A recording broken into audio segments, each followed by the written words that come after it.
Man, I'm messing up so bad. Anyway, it's fixed now, so we got the right show on the right with the right title and the right streaming platforms and everything. I don't know what I was doing, but today's show is the advice show, and we're going to do the DNN tomorrow. That's how this is supposed to go. Can't do DNN today because guess who hasn't even done the slides yet? I've been sick. I can still see it in my eyes. Every time I get on the Southwest plane, a couple of days later, I come down with something. It just never fails. I don't know what it is about those planes in their air, but I get sick every single time I fly on Southwest. I don't know what to say. But anyway, let's get started because we got 25 questions as usual. Let me get over to where you guys are with the comments, okay? See the people in the chat room. Nobody's there yet, at least not that I can see. So let us get started. These are all from people who've written in letters before, and their letters have been put into this column by my tardy cousin. Hey, my tardy cousin Candace, and that's why we couldn't do it earlier because she hadn't finished it yet. She didn't finish it till yesterday. So I was going to do it yesterday, but I had to cancel to move it to today because it wasn't ready yet. So anyway, here we go. Let's get started. Question number 1 of 25. This is a young lady in the 22 to 27 age group from New Orleans, Louisiana. Summary of issue. My boyfriend doesn't pick up after himself, and I am sick of it. My boyfriend and I have been dating for 2.5 years. He never puts things back where they go or puts them in random places you'd never think to look. It feels like I'm constantly looking around the house to find basic things like cleaning supplies, paper towels, pet food, and scoops, etc. 8 out of 10 times I have to replace the toilet paper for him. If he brings things home from the store and puts them on the table, he leaves them there. I end up putting them where they belong. If he does a project or tour around the house, he completes the task but doesn't clean up any mess that task may have made. For example, he may wipe the laundry detergent, but I had to wipe up the surface, throw away the empty boxes, and put the detergent back where it belongs. In the process of cleaning that, I picked up plastic wrap, 2 paper towel rolls, and 3 half-empty water bottles that he left in the same area. He's proud to have gotten the one task done and helps me out, end quote. But that kind of defeats the purpose when I have to pick up after him anyways. Uh-oh, hold on a second. This is my the repair guy. Hey, I'm on the air. I can't really talk right now. Okay, but are you coming today? Okay. Okay, sounds good. I'll see you then. Okay. Luckily, he's supposed to come today. He said he can't come till tomorrow. So anyway, so she's cleaning up after dude. And okay, she picked up. He's proud to have gotten the task done, but I have to pick up after him. I asked him to before, and he really gets hard on himself and apologizes. Then he does it, even if it's only half-hearted. I wish I didn't have to ask. He takes it to heart and gets moody while doing it, almost like a moping teenager, and I'm a strict parent making him do his chores. It effing sucks. I don't want that dynamic at all, but I feel like he plays into it on some occasions, and he has no idea. I've also left the mess and waited for him to clean it up himself, but then the mess is there for days, and it just gets worse. Tonight I went to feed the animals, and the food scoop wasn't where it belongs, next to the food. I looked everywhere that made sense. Then when they asked him where it was We're on the opposite side of the house, nowhere near where any of the animal supplies are. It's these little things that build up and really annoy me. Multiple times every day, I have to go looking for something that he didn't pack, clean up after him, or remind him to finish/do something that he started or said he would do. It is overwhelming on its own, and the added stress of him starting a project or chore and knowing that I'm going to have to clean it up doesn't help. What is a good way to start off a conversation about how this is making me feel? How can I get through to him so we can actually see progress? He is very sensitive. I don't want to make him feel bad, but after 2+ years of this, I need to see actual change or new systems put in place to help him and myself with these issues. We've had conversations before where I've expressed that I feel like I have to parent him to get him to do anything around the house or pick up after himself. He gets better habits for a few days and slips back into what is described in this letter. How can I drill it into his head that these patterns are unfair to me, as well as not the best for an adult to continue with? Please, no response that this is who he is, accept it or leave. Well, that's the reality, though. Or telling me to break up with him. I love this man. He is an amazing partner and my greatest support system. We have all the things we need to work on. This is just one of his that is starting to drive me crazy. Let me explain something to you, little heifer. You don't write this show and tell me shit. I do what I want to do. If you didn't want a solid answer and tell you that it's never going to change and this is it, then you shouldn't have wrote to me. Okay, because that's how we do things here. You ask me for advice, I fucking give it to you in the way I want to. You don't tell me what to say. If you want somebody to parrot back some bullshit to you, then just go ask your stupid friends, because I'm sure they don't really care, and they tired of hearing you complain anyway. But let me tell you something. You done pissed me off, so now I'm gonna tell you about yourself. You's a dumb bitch. Now this dude here is using what's called weaponized incompetence against you. Then you think this stuff is an accident? He's doing this on purpose so that you have to clean up after him with a goal in mind that you're going to get tired of asking, and then you're just going to shut up and do it, and then he'll be scot-free like a little kid. The best thing that you could do, not saying that you have to break up with him, but you definitely shouldn't be living with him. But at your age, I don't see the point of dating somebody that you have no future with. This is your life. This is who he is. Okay? What I said in the show last week, remember how women do this thing where they get with somebody and the man shows them who they are, and they don't want to believe it. They keep on wishing and hoping and praying and trying to negotiate and talk to him and nag him and whine and beg and plead him into being something else. It's never gonna fucking happen. This is who he is. He's a nut job, a lazy bum, and this is your man that you chose, that you say is such a great and wonderful partner and all this kind of shit. Any man who does not hold up his end of the bargain and puts you through them kind of changes like that is not a good person. He's irresponsible. He's intentionally being incompetent. And he's doing all of this because he's trying to manipulate you into doing all the housework. You don't get it, though. You think all these conversations you've had over 2 years, you think there's a new way to talk to him and tell him the same shit over and over? If he hasn't gotten it yet, do you think that he's ever going to?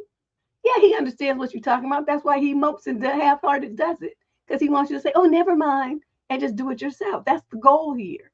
That's how they play this game. The best thing you could do is move out or make him move out. But best yet, you move out and get yourself a place and then tell him he can't come over. That's the best thing you could do. What's up, Raquel? Thank you. This chick done pissed me off, and this is the first fucking letter. Yes, I am. I'm taking my vitamins, and I don't have no intention of going on no Southwest flight anytime soon. I think next time I'm going to wear 2 or 3 masks. Make sure all the air I'm breathing in is filtered. Question number 2. This is a male on the 22 to 27 age group from Lexington, Kentucky. Time of issue. I need some advice. I've been hooking up with this girl for the last few weeks. We live in different towns, and she comes over for a couple of days a week, and I think she's assuming that we are a thing now, and he put question mark. She's been leaving things here and offering to help with stuff that's above and beyond. And it's not that I don't like her. I wouldn't want to be in a relationship with her. But I lost my life partner just 8 months ago. And I had a few other tragedies since then. So I don't think I'm quite there emotionally, or will be for a very long time. And I feel like no matter how I try and talk about this with her, she's not going to take it well. Well, then what you do is stop seeing her. See, this is the problem. You've been seeing somebody for a few weeks. If you don't want to establish something with somebody, you see somebody 1 or 2 times and then you cut them loose.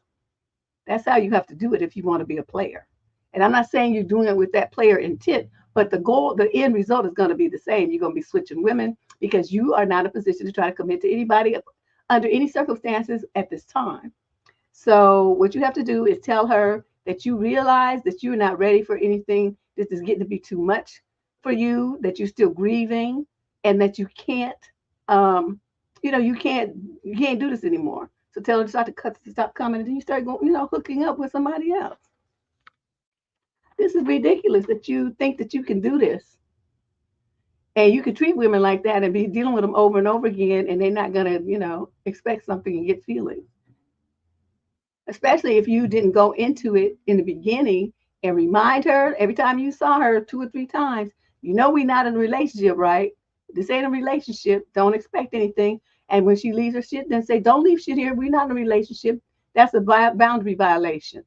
I'm not your man. You have to keep saying shit like that. But then when you're in a situation where you have to keep reminding somebody, that means that they're stupid. And so then why would you even want to deal with them in the first place? So just move on from this.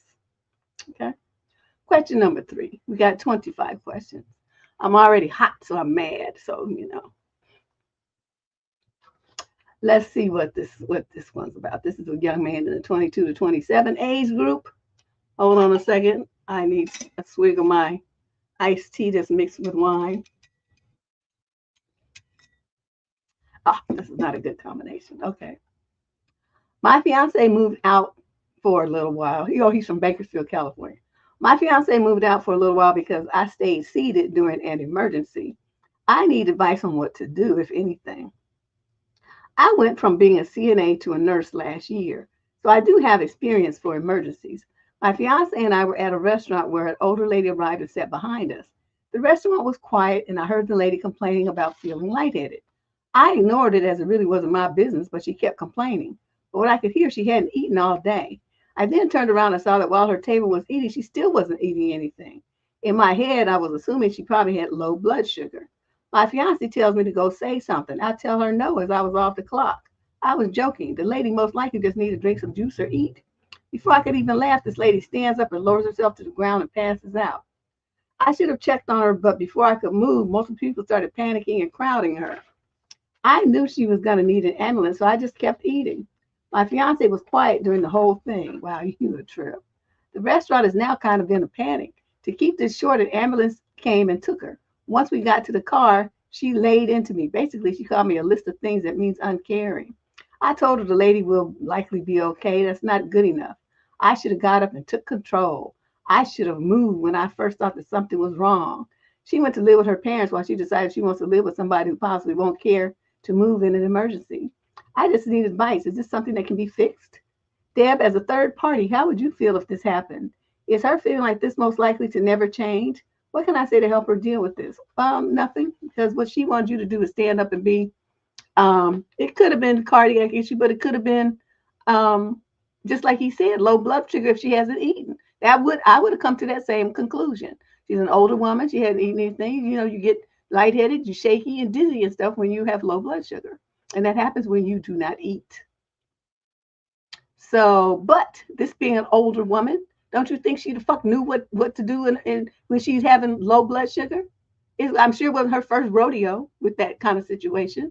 So what's he going to do as a young whippersnapper? He's a nurse. Nurses are not given the rights or the authority to diagnose anything. Only MDs can do that.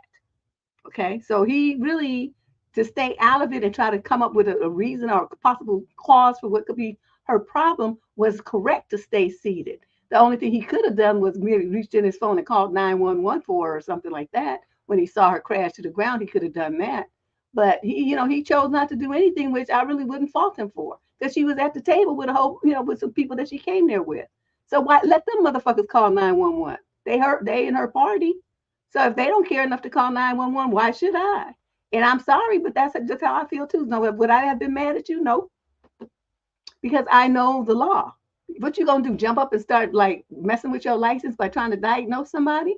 That's inappropriate and illegal.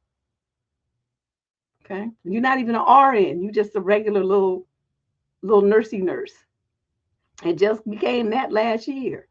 So you don't have the experience or the authority to be diagnosing any or trying to treat somebody. And that's the part that she doesn't seem to get. So you need to just tell her that and then say, if that's something important enough for you for us to break up over, then so be it. and then come get your shit, and then I'm done here. Don't coddle her. It's not, it's not that serious. The woman was still alive when the ambulance took her. It's just, if she had a heart problem, then what should you do about it? If she had low blood sugar, what could you do about it? So nothing about this situation was within your control. You're not a physician. Okay?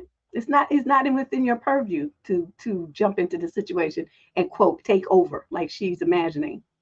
So, you need to remind her of the law, remind her the limits of what a nursing license will let you do in any state, and then tell her that, that she has every right to stay at her parents' house if she wants to. Just come get her shit and get out of your house. And that's what you tell her. Exactly. But see, stupid people, Ash, don't know that. They think any kind of like they were even like somebody who's like a little nurse orderly. They feel like, well, you work in a medical thing, you work in a hospital, so you should know, you should do something. They have no concept of the different roles that each person plays and the licensing regulations and laws and things that you can and cannot do with each one of those boards. You can't do certain things as a nurse, just a regular nurse. RNs have more authority, especially managing RNs, but they only have it in the hospital. Excuse me, still sick. Not out in the community. So, she's wrong on this one, dude. Okay, question number 4. This is a female in the 28 to 34 age group from Dallas. Some have issue. Why do men do this? I honestly don't get why men like this are so common. I just can't stand people, let alone dating anymore. I'm talking to a guy. I kind of end up liking him, and then he starts mentioning other girls. It's such a turn off. What's the point of that? Do they want to make themselves look like a catch or what? Y'all put your opinions in there too, because this is such a common thing. Men always do this stupid shit, and they think it's supposed to like make them look.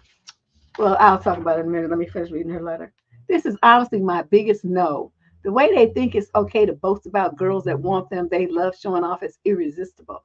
I'm almost getting the message, quote, you're lucky to be talking to me because girls are all over me, end quote. Great, good for you, but now I'm going to block you. It's so immature and annoying. It's almost as if they have no personality, so they talk about these past scenarios as if I give a fuck. Seriously, who in their right mind finds this attractive? It's cringeworthy and childish behavior.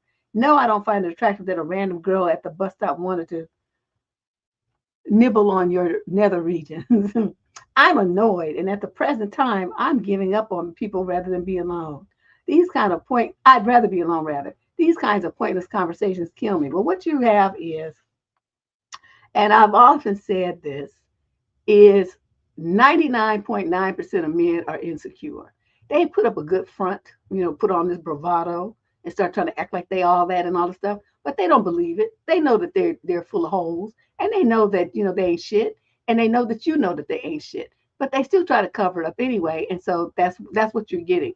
They're trying to make themselves look like they're all so desirable and so hot and such in demand.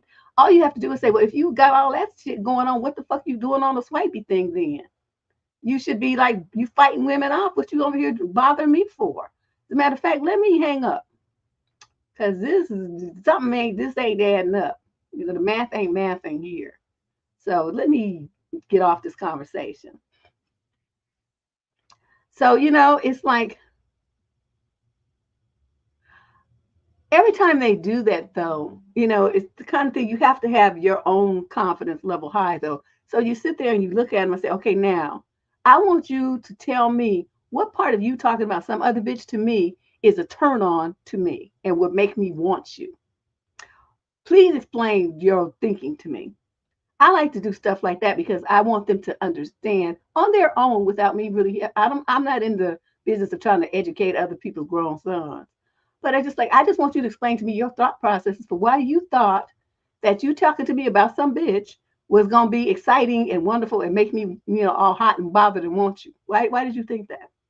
And I sit there and I actually be, looking for an intelligent answer. I've never gotten one yet. What they do is start looking embarrassed and then laughing. They try to laugh it off because they're embarrassed. That's been the response every time. It's like they get called out on it. But then I said, it makes you sound like real super immature and desperate for attention or something. I don't know what this is, but it's really a turn off. And so since it's a turn off and there's really no way for you to turn this around, I'm not going to waste either of our time. I'm going to get up and I'm going to leave. And then that's what you do. After a time or two of women doing that to these men, they'll stop doing it because they'll see that it's the opposite. I'll tell you where they got that shit from. Those pickup artists? They promote that kind of nonsense where they tell guys to say stuff that makes them look like they're in demand and that it's going to, quote, build interest in a woman.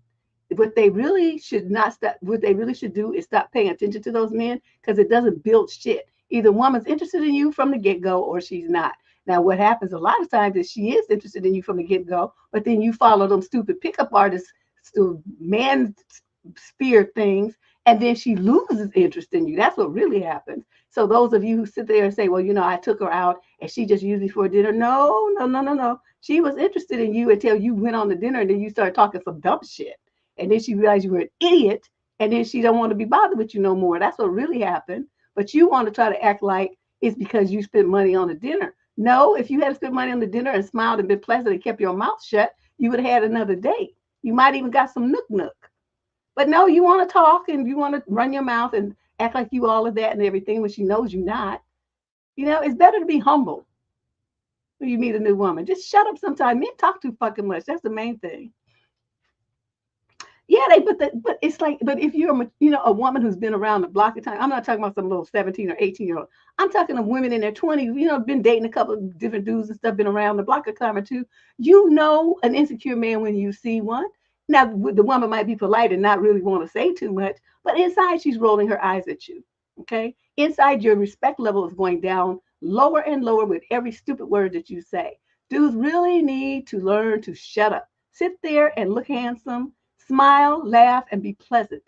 That will get you more women than any of the stuff that you're hearing online from these idiot websites and these videos, okay? Women like pleasant. Women like happy. Women like people who make them laugh, who are a joy to be around. If that ain't you and you a grumble bunny and sit up there talking to her about some other bitches, then please understand how single you're going to be for the rest of your life. I'm telling you, I'm warning you now. And then they talk about themselves nonstop. It's like, psh, okay, you've talked about yourself long enough. What else you going to talk about? See, I don't know. I'm just very blunt like that. And I just don't care. But, I'm older now. And even when I was still in my 20s, I just was like, wow, you talk about yourself a lot. You must have a very high opinion of yourself. I'd say stuff like that. And they'd be like, well, of course I have a high opinion of myself. I'm like, yeah, well, it ain't mutual. Dr. Steele is back. She's back for round 2. You must have had a good time on the crazy chat last week. Yeah, honey, let's go to the next question. So that's my answer to that. And, if you got a guy who starts coming at you, the instant he starts talking about some other women, if you're on the phone, hang up. You don't even need to say goodbye, just hang up. If you're on a chat, block him. If you're on a date, say, well, I can see that you're not focused on me. You focused on some other woman. So let me get up and go on about my business. You get up, you get your, if you bought something, you pay your bill, your tab, get in your car and you drive the fuck off. So one thing you do not do is entertain men who are going to talk to you like that. Okay, you don't give them your time. All right, next question. Question number 5. This is a young lady in the 35 to 42 age group from Durham, North Carolina. Summary of issue. How do I politely ask a friend to leave? I'm currently pregnant and I have a friend staying indefinitely in my guest room. Well, what'd you set that up for? My partner and I were both 39-year-old females, purchased our house just over 2 years ago. Shortly after we moved in, a friend contacted us to see if she could stay for a short period of time, as she had moved overseas, but needed to come back for just a little bit for some freelance work. Since we have a guest room, we saw no issue and agreed. Since then, she's come back to stay with us off and on for a few weeks at a time over the last couple of years while she'd had some freelance jobs booked in. Over that time, she slowly opened up about her marriage and the problems they were experiencing. She has been considering divorce and relocating back to our city from overseas. When we heard the extent of the emotional abuse that she was enduring, my partner and I were quite shocked and encouraged her to take care of herself and do what is best for her. She doesn't have any other family living here, so we offered her our guest room if she needed from time to time. some time to get herself sorted out and back on her feet. It was a mistake from us that we never set a timeline on this offer. She was going back and forth between our house and her parents' house overseas for the last year, with her stage with us ranging from weeks to months at a time. This time around, she's been here for over 3 months with no end date. My partner and I are really starting to feel the strain of not having our own space anymore.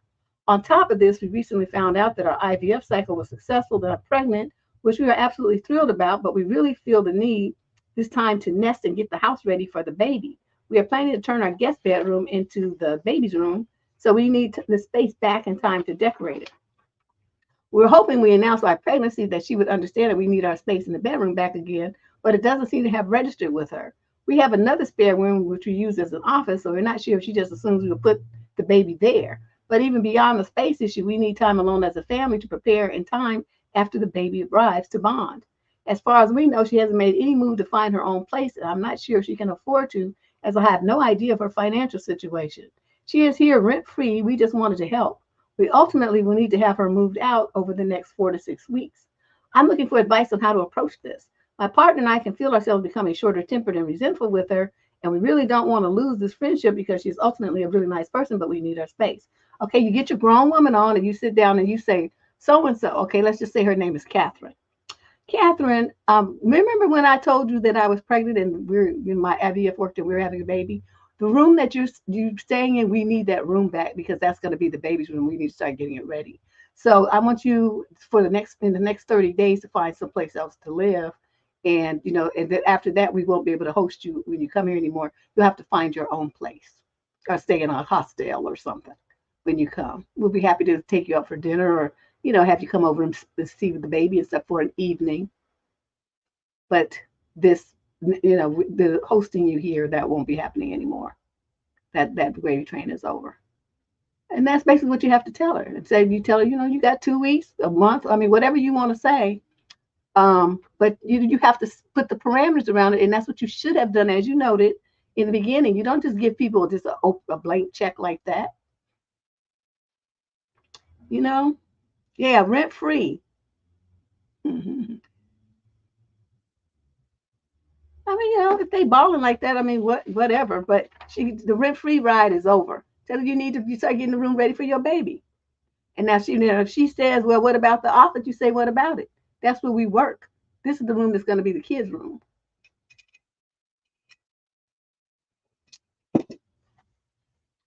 Now, I'm telling you how to be nice about it. But if I would say, bitch, that what my other room I got in my goddamn house is none of your goddamn business. You're going to get out in 2 weeks now because now you're going to piss me off. See, that's how I roll. I was going to give you 30 days, but now I want your ass out of here in 2 weeks. You got to tell whatever date 2 weeks is, and then you're going to be out. If you're not out, we will toss you out because you're not a renter here. You have no lease. You're just a guest, and guests get tossed out. But see, that's only if she gets, try to get, huffy about it and stuff. But hopefully she's going to have some good sense. Question number 6. This is a female in the 22 to 27 age group. She's African American from Charlotte, North Carolina. The guy in question is 35 to 42. Ooh, that's old for you. Some of the issues. How should I approach this situation with a guy who's acting weird after the first meetup? I met a guy at a lounge about 2 weeks ago. We made eye contact across the bar, and eventually we started talking to one another. I found out that he is 35. I am 23. No. We were both sober, in case you were wondering. We texted every day for the last 2 weeks and FaceTime maybe 3 times. We met up this week, and it wasn't a date, just a meetup. However, we talked about places that we want to go, and he never took the initiative to plan. The only reason we met up this week was because we both were already out and close to each other, so it kind of made sense. When we met, he was stiff. He was a little stressed about parking because we were in the city, and as people live in large city knows, parking can be a hassle. I frequent the area, so I gave him some solutions. We got dessert, and he loosened up a little bit. We held hands, we talked and walked. It was nice. Held hands. Afterwards, we sat in his car and watched a movie. What? I don't know. That part was a little weird. Yeah, you're supposed to not do that. At that point, we could have just went to the movies or listened to music. There were moments of just silence, like we would be talking, but then nothing. It was kind of weird. I'm also incredibly shy, and I kept hinting to him that I want to hang out again. I get anxious and I overthink things, so I could think he could see that on my face. I'm not sure if that deterred him. So after that day, he stopped talking to me as much. We go hours without texting, and that's a huge jump from texting every day, and both of us responding pretty quickly. I'm thinking about being straight up and asking him if he isn't feeling this anymore. I don't know how to word it, though. He is unemployed at the moment. Oh, my God. That's why you're asking to go to the movies and watch a movie in his car on his phone. I'm not a hard woman to satisfy, and I'm very understanding. Part of me feels like he's slow to take me on an actual date because of his job situation. Part of me feels like it could be my personality. I'm too shy. He's also shy, though. I just don't know where we stand or what he is thinking. Where we stand? You've been on one date? I don't like the feeling of uncertainty either. I also don't want to waste either one of our time. I like him and I do want to give this a chance. What do you think? I think you stupid. That's what I think. I think you young and dumb. You and a man who's 35 years old, you 23. Okay, now what in the world would a jobless 35-year-old man do with you other than screw you? That's it. That's all he got to offer. Some weenie. Okay, he can't do nothing for you. Can't take you nowhere. Can't buy you no gifts. Can't take you on no trips. He can't do nothing because he don't have a job. He don't have no money, no income. So why you would even consider liking somebody who's in that kind of situation? He don't need to be on any kind of dating app or trying to meet somebody or hanging in a bar, nothing. He needs to be spending all of this time when he's awake looking for a job, not hanging out at bars, trying to pick up 23-year-olds. Okay, so that shows he's stupid right there. Hey, his priorities are fucked up. So you have a man who's on the downstroke to 40, and he thinks hanging out in a bar picking up 23-year-olds is more important than him finding a position where he can have his money back up. See, you're young, like I said, you're young and you're dumb and you're not thinking clearly. There's nothing here for you. The man is broke and he's stupid, and you was acting all dumb and desperate sitting up in somebody's car watching a fucking movie in a parking lot? Are you kidding me right now? Who does that? Don't you have any kind of dignity and pride about yourself? That is not an appropriate thing for you to be doing. Don't you ever do any shit like that again. If a man can't take you to some decent place, you don't go anywhere with his ass. He's a dust bucket with this immature idiot. Oh my God. In a car in a parking lot. In that whack, I don't even know what this. I never heard of no shit like this. Netflix and Toyota. You know what, you guys, get up. I can't with you. But I don't like where we stand. You don't stand anywhere. The motherfucker's not even hardly talking to you right now. He's smart enough to know he don't have nothing going on to offer you. I don't like the feeling of uncertainty. There's nothing to be uncertain about. He's not your man. You're not dating him. You met him one time and was texting like an idiot. That's why you don't do all that texting. You would text out. He goes hours without texting. He's supposed to not be going. He's supposed to not be texting. He's supposed to be looking for a job, going on job interviews and stuff, registering with employment agencies. That's the kind of stuff he should be doing. Not texting with you all goddamn day. You tripping. Like I said, I think you stupid. That's where I'm stopping. Okay, you're dumb. Get your shit together. Question number 7. This is a female in the 22 to 27 age group from Portland. It says Portland area. So I'm at issue. I am upset that my fiance couldn't think of anything that he admires about me. We're supposed to be getting married in December. Our friend who was officiating called us to ask some questions about a relationship so he could make the service personal. He asked each of us what we admire about the other. I said that he's always helping everyone, no one else ever asks. He knows someone needs help, he just doesn't. He had a big pause, and his response was, I don't think I know how to word this right, but like for example, last night we went to a brewery with friends, and then we got in the car, and she asked if I wanted to get chicken nuggets and milkshakes, and I just like, yeah, that's awesome. That she was just like, I don't know, yeah, do you know what I mean? You're dating an idiot. So I burst out laughing out of awkwardness, and our friend is like, are you trying to say like spontaneous? And I'm not at all spontaneous, Deb, but he's like, yeah, that right, spontaneous. So we joked about it, and my fiance said he'd think of a better way to word it and text him later. He showed me what he's going to text him, and it started with spontaneous. And it feels like he just is saying that now because that word was put in his head. I am definitely not spontaneous. And then it went on to say, basically, I'm always doing things with him, which like, yeah, duh, like a buddy. I'm well aware that my fiance does not have a way with words. I've always known that, so I wasn't expecting anything eloquent. But like, seriously? You can't come up with anything else. I feel like I'm about to tailspin about it, Deb. Am I being silly? No. You need to pause, put the brakes on this marriage, Mo. Okay, let me give you an example. And this was from a person who didn't even want to get married, okay? Who denied it, who turned him down on his proposal. Well, I accepted the third time because I just knew that was going to be the last time he asked me. But the first two times I turned him down. But you know what? When people would ask me, what is it about him that you love? Why did you decide to marry him? I could rattle off a string of things. You know why? Because I could honestly say that he was one of the best people I've ever met in my life. He was generous, thoughtful, considerate. He listened well. He was always there, always, I mean, way over and above for his family and friends. He was like their rock. He would never let anybody down. This is the kind of man that he was. He would say he was going to do something, he would do it, and he might show up a little bit late because his timing, him and time was not friends, but he would be there. You could count on him showing up eventually, but he would be there. He was bright. Oh my God, the brain power was unimaginable. There was nothing that he couldn't put his mind to that he could do. I admired that about him so much. I mean, the guy just was like a brain just walking around on two legs. It was unbelievable. So when I rattled off all those kind of things, very spiritual person, very not religious, but very spiritual and would meditate and all this kind of stuff to keep himself under control. And so these are the kind of things that I could say about a person that I wasn't even thinking I wanted to marry. Okay, so this way before we got engaged, he asked, I said, oh, hell no, this kind of thing. You are getting married in 2 months or 3 months or something. What is it, September, October, November? 3 months. And the man that you're marrying can't think of anything to say about you other than you brought him some French fries, a milkshake, and some chicken nuggets. That's it. You really need to rethink this because you're not really clear on why he wants to marry you. That's gonna Raquel. That's why I'm still single though.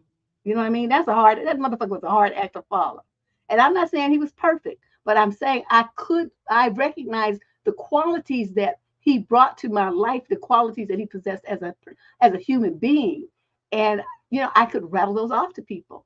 So I'm not understanding why this girl, the guy that she's about to marry in short order here, can't think of anything to say wonderful about her. To me, that would be enough to call the marriage off because, something's wrong. Something's wrong. Something is seriously wrong. And I'd want to know what his real reason was for trying to marry me. Does he need a green card or something? What's happening here? You see what I mean? There's some undercurrents. And she got a lot of money. She owned a house. He's trying to get his hooks in. There's some other motivation for him to marry her, and it's because it's not love and respect.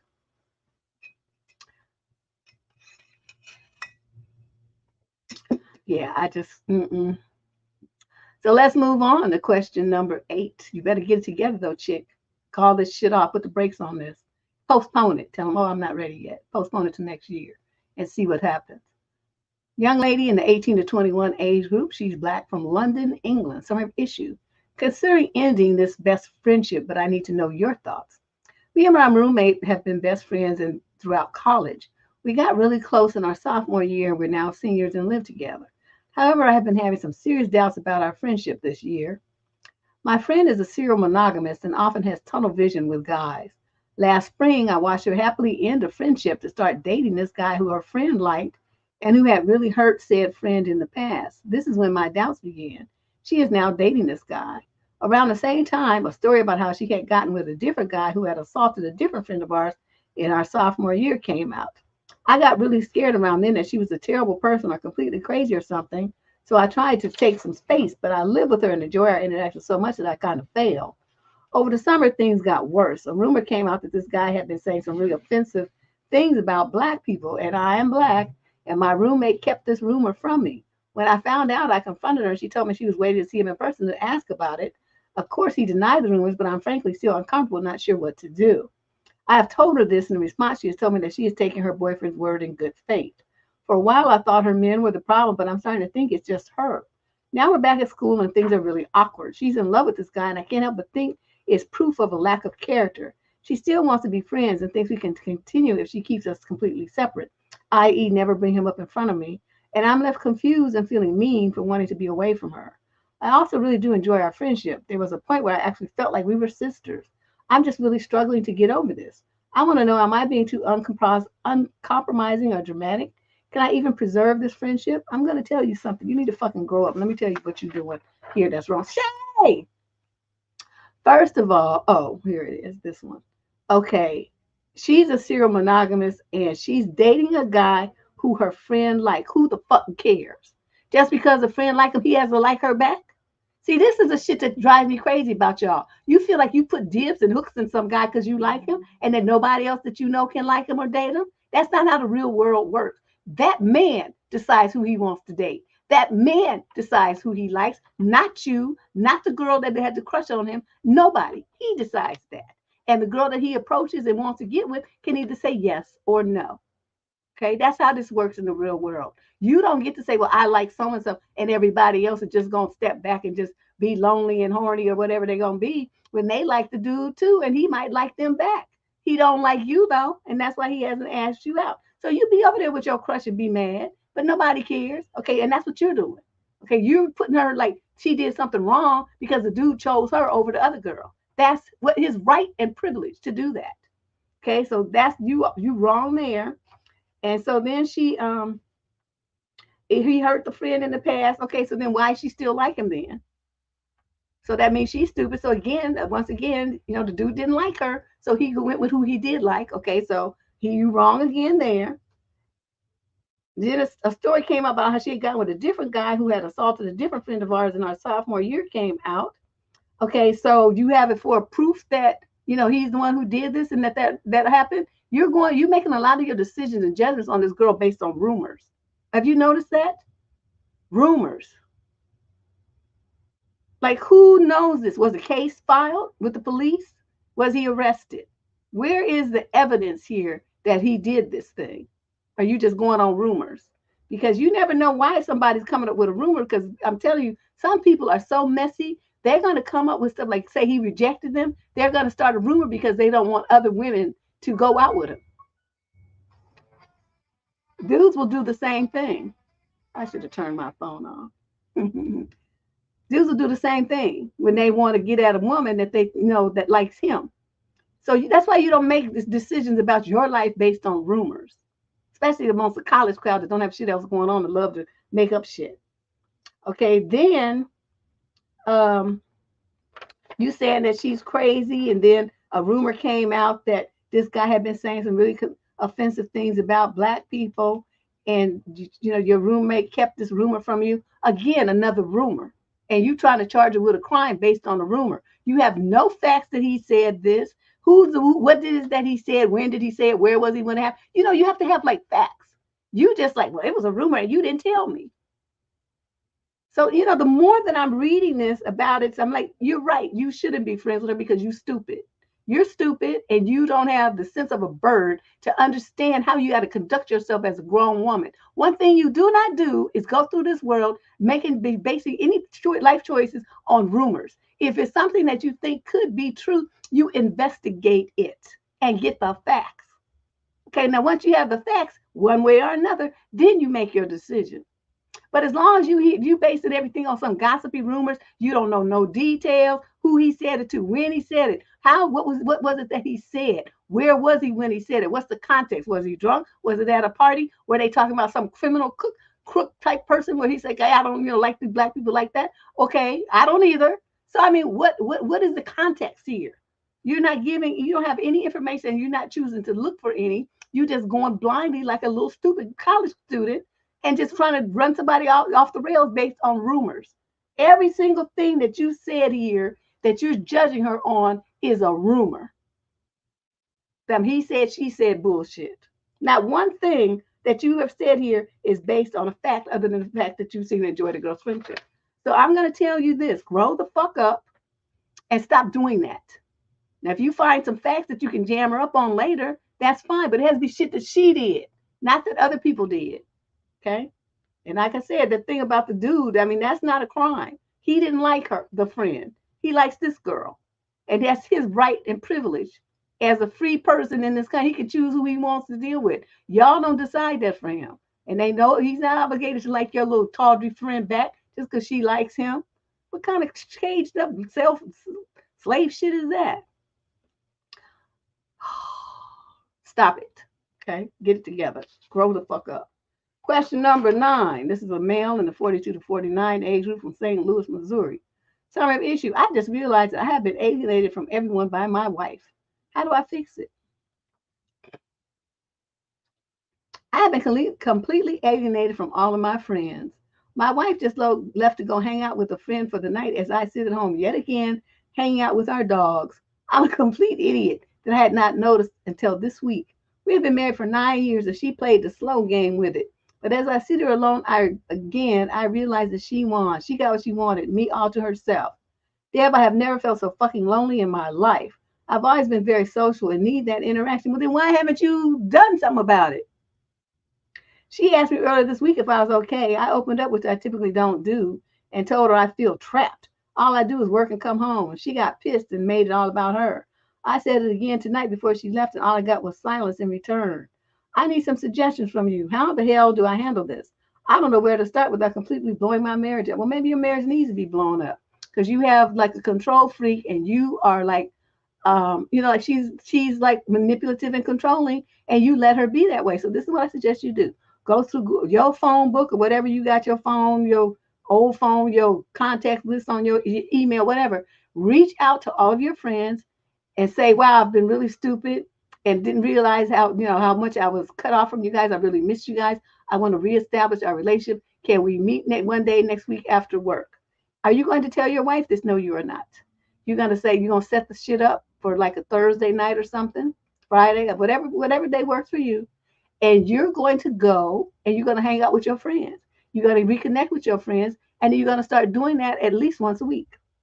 Is she going to like it? Probably not, but then just tell her shut the fuck up and get over it. That's how you need to talk to her. Say, I'm not letting you control me anymore. I'm going to have friendships with other people, with other guys. I'm going to go places with my friends. I'm going to do stuff with my friends. I'm not going to sit in this house by myself ever again unless I want to.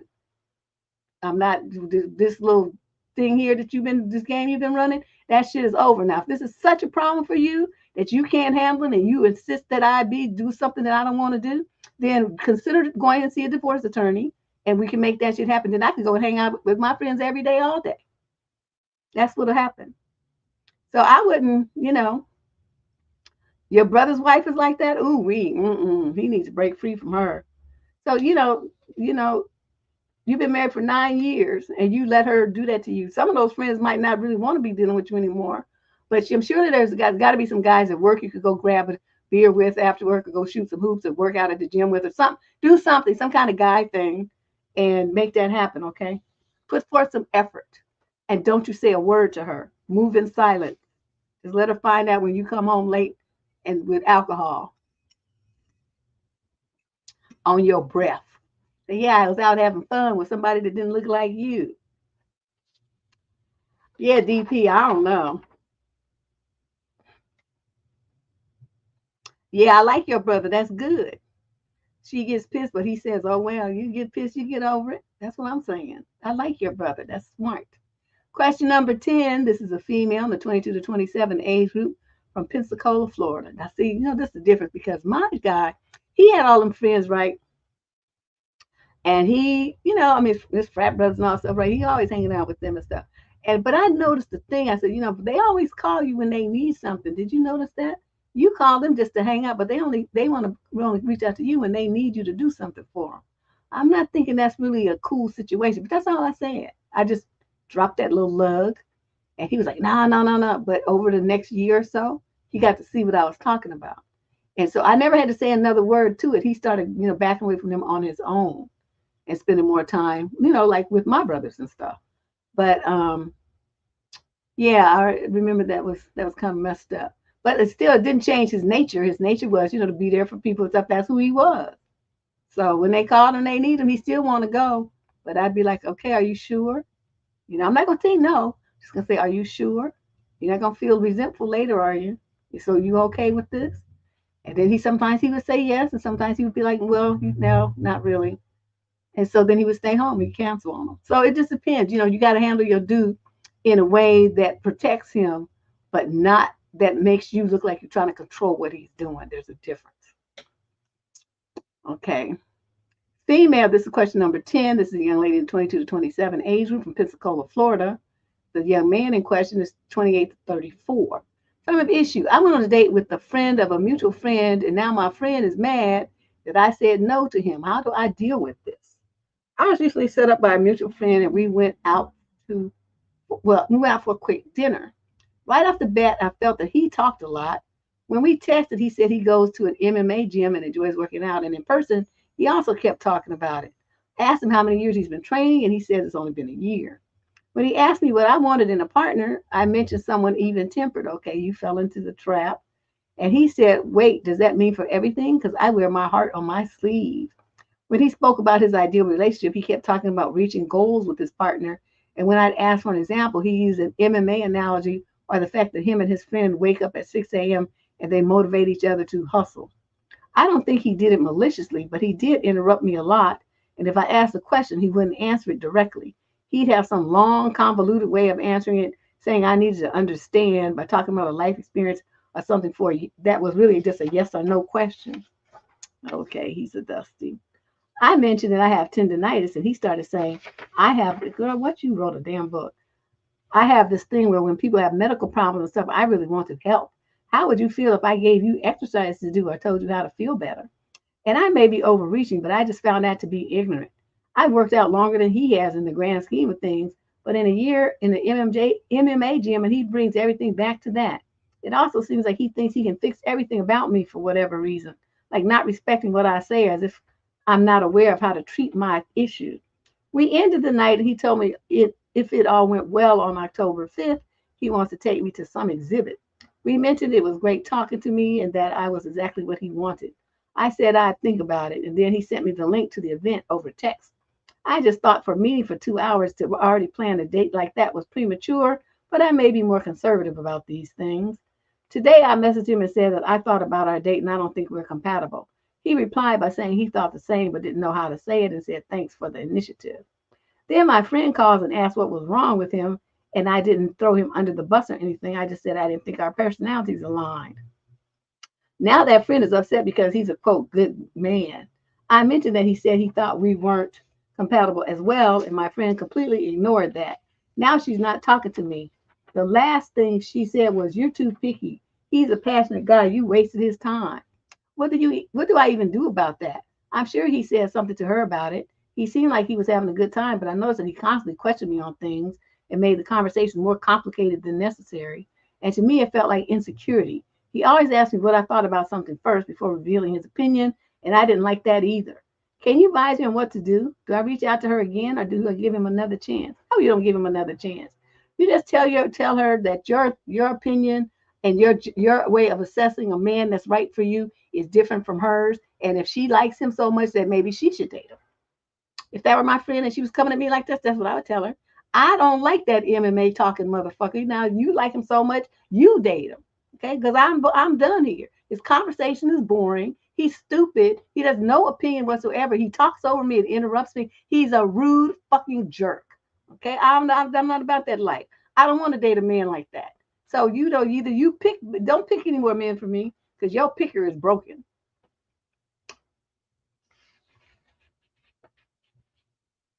You know, that's the, you know, that I did a video about that. Remember about after that date I had with the guy who was like perfect on paper, but he did that same thing where they do them little digs, you know, they little put downs, like they keep questioning what you say and trying to make it seem like you're wrong or your response or your opinion is silly or I can't even remember what I called it. I had a little catchy name for it. That was a couple of years ago. I don't even remember what I called it now, but he did it a lot during that date, and it just was a turnoff. And that's what I'm saying. Guys, they don't understand. Like, you know, when you have a date with a woman and she says yes, that's an opportunity.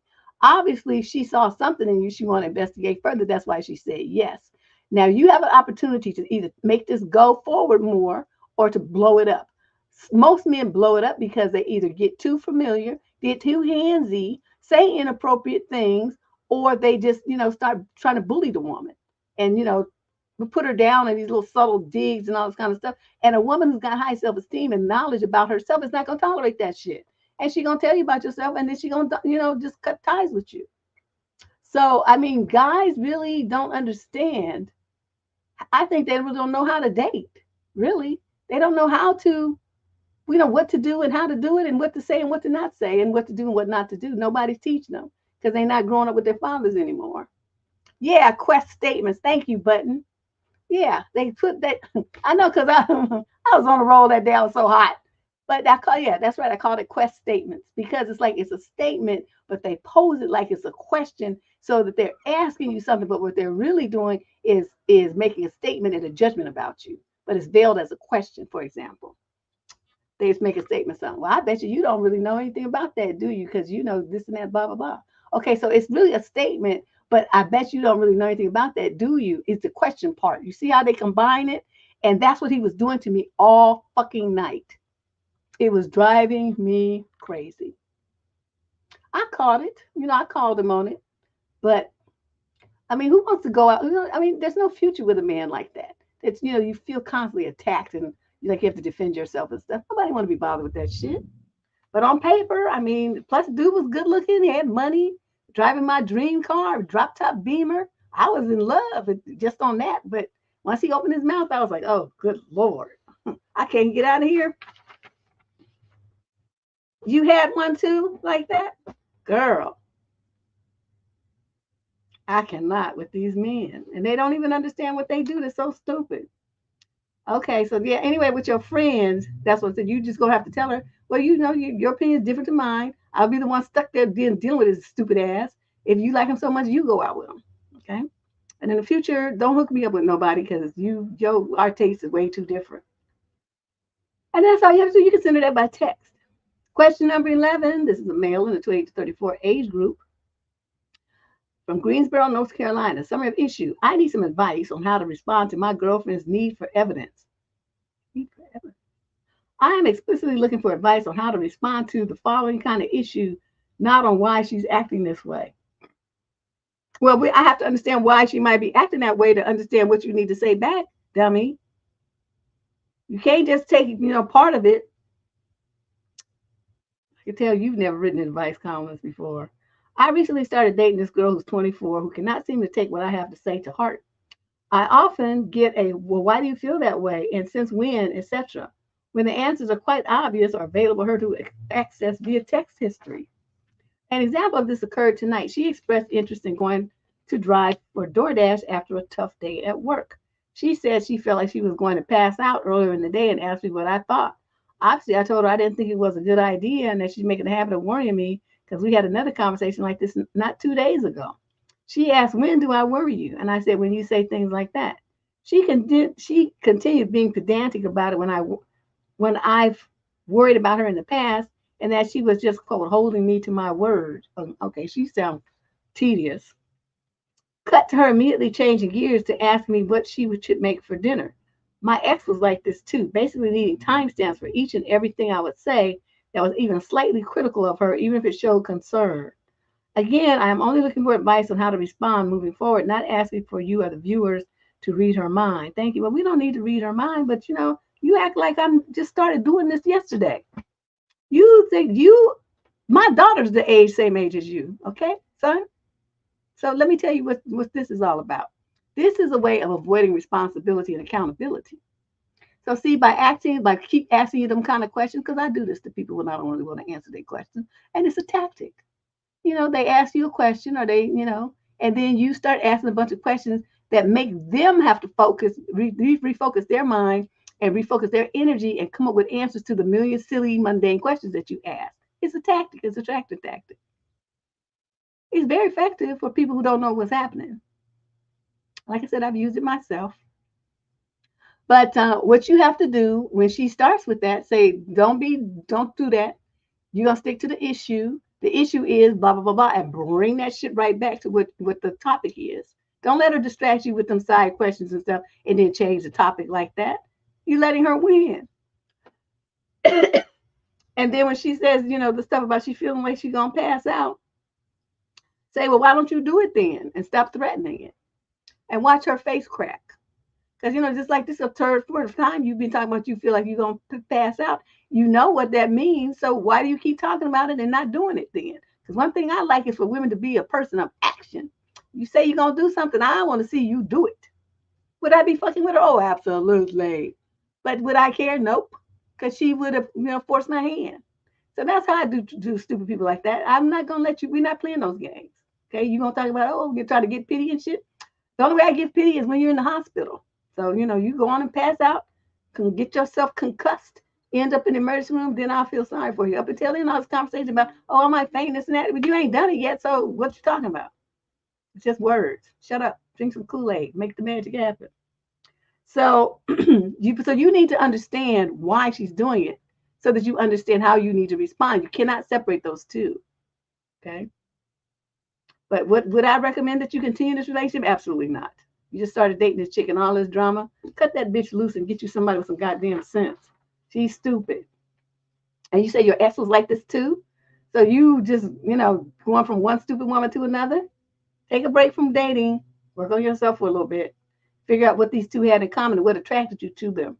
Because this is bad. This is bad. Bad communication and bad relationship dynamics. Question number 12. This is a male in the 20 to 34 age group from Stockton, California. Sort of issue. When is it appropriate for me to reveal to women that I'm dating that I was orphaned at a young age? Without going into a lot of detail, I was orphaned at the age of 6. I'm 31 now, and started living with other family members. Until the past 2 years, I never revealed this to a partner. But a couple of months into a relationship, as I could easily say that my adopted family members were my parents.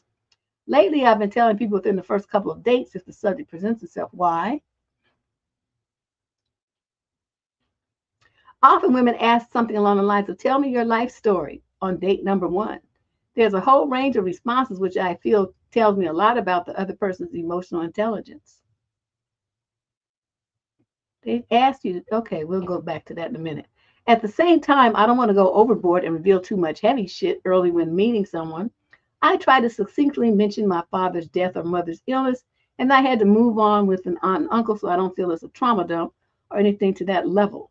It's rare for someone to ask any follow-up questions, to be honest, but the subject can definitely dampen the mood, and sometimes I feel it contributes to the didn't feel a connection text later on. I'm going to tell you something. You don't want to tell people that kind of stuff. You could be married, and they still don't need to know. Why is that anybody's business who raised you? What you could do, you don't have to give specifics. Now, they say, okay, just tell me your life story thing. And say, well, I'll give you 5 bullet points. I was raised in a 2-parent home in such and such a city. I went to elementary, junior high, and high school, graduated, with honors or whatever. I mean, whatever you say, got my first job at whatever age, had my first girlfriend at such and such an age, and didn't learn to ride a bike until I was whatever, some funny part, add something funny in there. If you went into the service, you could say something about that in one of your bullet points. And then then here I am now, and I'm, trying to find somebody that is going to work with me long term or whatever, short term this week, whatever is your deal. And then that's it. You wrap things up. You don't go into any grand detail. They don't really want to know. That's just social bullshit. That's why you give like 5, 6 bullet points of high things, and then that's it. You stop talking. Okay. So that's the thing I think a lot of people don't understand. Like when people say that, tell me your life story, they don't really want to know your life story. Okay. It's just social bullshit. Okay. You taking this shit seriously. Yes, you keep your mouth closed. Like for real, seriously, I mean, I would think, that's something that he never needs to tell anybody. If they adopted him, then those are his real parents in the law. You know what I mean? So why do you need to start giving all those details to complete random strangers that you met on the internet on some swipey thing or something? Shut up. Stop talking so much. They don't need to know all them details. Your first date is supposed to be light and funny. You tell them funny stuff.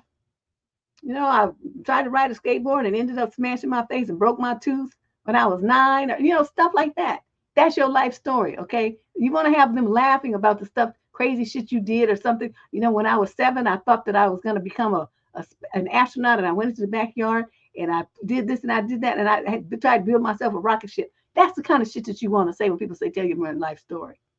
Then you added a few serious things like, I graduated college, this and that, blah, blah, blah, and got my first job at such and such, and got my first car at such and such, got my first girlfriend at such and such. Okay? Then you round it out with a few facts, and that's it. That's all they need to know for a first or second date. Shit, third or fifth, too. They don't need to know a bunch of details.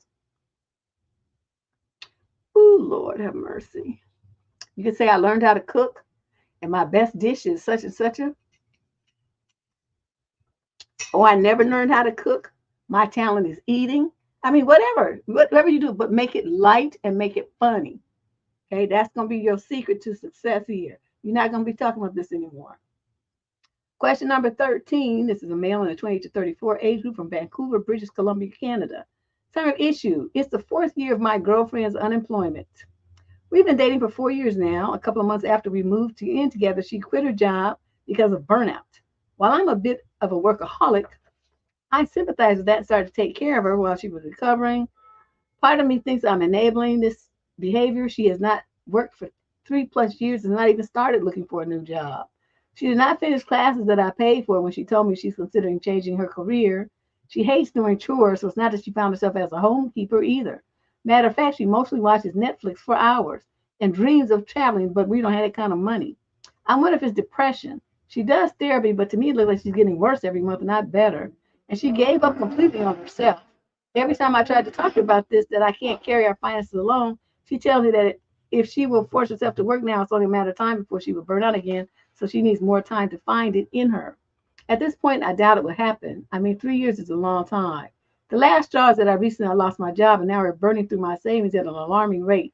And even now, she keeps telling me that I should not stress myself out, and that if we try to change our lifestyle and cook at home, not order cleaning, etc., it will only increase our stress, and that will lead to even more trouble. I know she's a good person and I love her, but the relationship is deteriorating. I'm afraid that I will have to carry all financial responsibilities till the end of our days without any help. I really don't want to end things, but I'm running out of options. Any advice?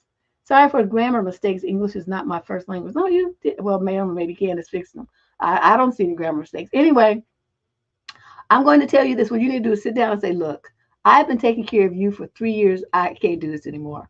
I want you out by the end of the month.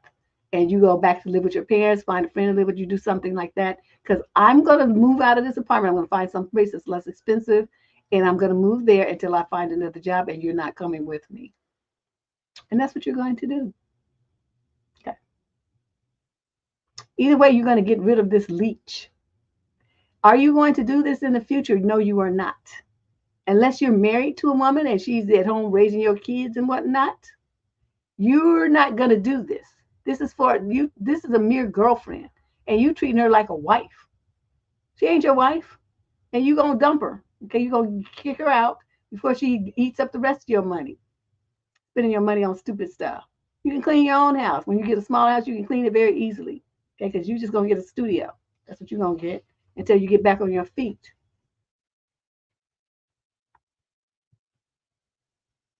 Yeah, she needs to get out. That's what the bottom line. She's a good person. I love her. No, she's not. She's a fucking leech. She's doing this shit on purpose, acting like she's so incompetent and she's so burnt out. All she has to do is sit around and watch. She laughs at your ass. You know that, right? When you're not there, she laughs at you. There's no respect to you. I can see being burnt out for 6 months to 8 months, something like that. I've experienced that myself, and it does take a minute to get your energy levels back up and stuff, but not 3 years. It does not take 3 years. Question number 14. This is a female in the 22 to 27 age group from Omaha, Nebraska. Some issue. I want to double text someone who technically ghosted me that I am visiting in his city. Wait a minute. What is double texting? I don't know what that means. Can someone explain it to me? Oh, maybe she explains it in here. I don't know. I had a crush on this guy in my class when I was in college in Florida, who I actually only talked to once. I graduated 3 years ago and recently visited that same city for the weekend and matched with him on a dating app as he's still doing a master's there. He actually seemed interested, engaged, and even suggested we talk outside of the app. We talked a few times a day for a couple of weeks, but eventually he would no longer respond, though he is still asking a lot of questions and seeming interested. Anyways, one day I answered his questions and asked a couple of more, but he never responded. I didn't double text. So that means you text and then they don't respond and then you text again. Is that what double text means? Okay. Thank you. See, I learned something new today. Shit, I don't even single text. So, this is like shoop, over my head. All right. So I didn't double text because I thought it might be the distance / he found someone new. Anyways, it's been a month since we talked, and I noticed he deleted his dating profile. However, I'm going to be in Florida again in a couple of weeks, and I wanted to see if he wants to hang out. Is it okay to double text, or should I just leave it alone? Stop chasing men. What's wrong with you? Have you no pride and dignity about yourself? The man lost interest, and that's why he stopped responding to you. Take a fucking clear hint. Leave him up the hell alone. Okay? Stop chasing him like he's the only man in Florida that you could talk to. This kind of stuff, do you think that this kind of stuff, oh, you didn't know either, Ash? Okay, so see, we both learned something.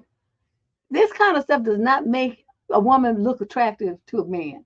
You should have something going on in your life and have some value to yourself, some stuff happening in your life that is, using your energy and your attention so that you don't have just bored out of your mind. The only thing that you have to do think about is some man that you're not even dating, haven't seen in 3 years, went to college with and saw to once.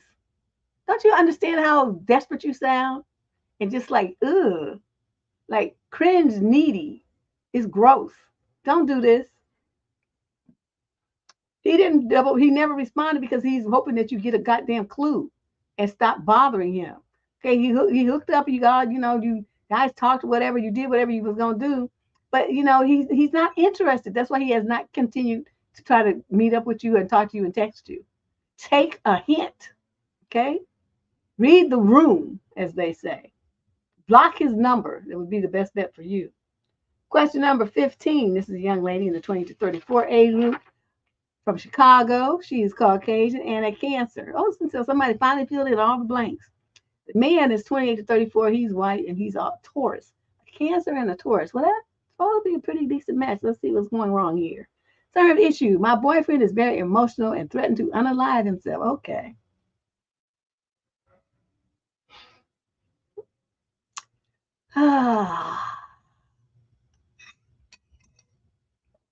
Yep. Cats and cashmere, you are exactly bingo, ding, ding, ding. Correct. I'm sure that's what he's doing.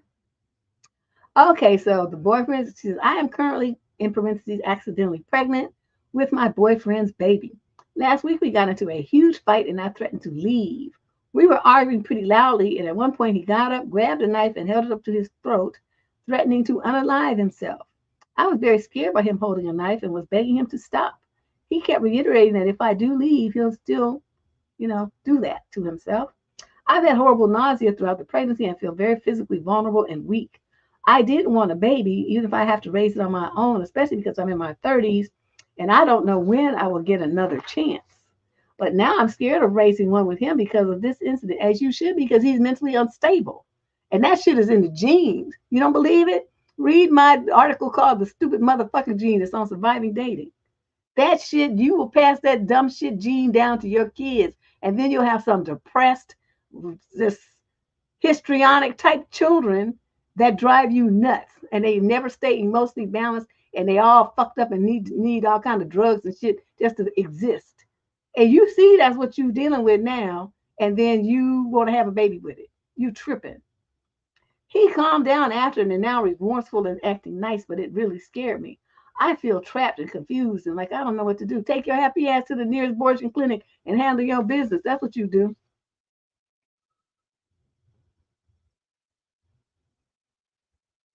That's what you do.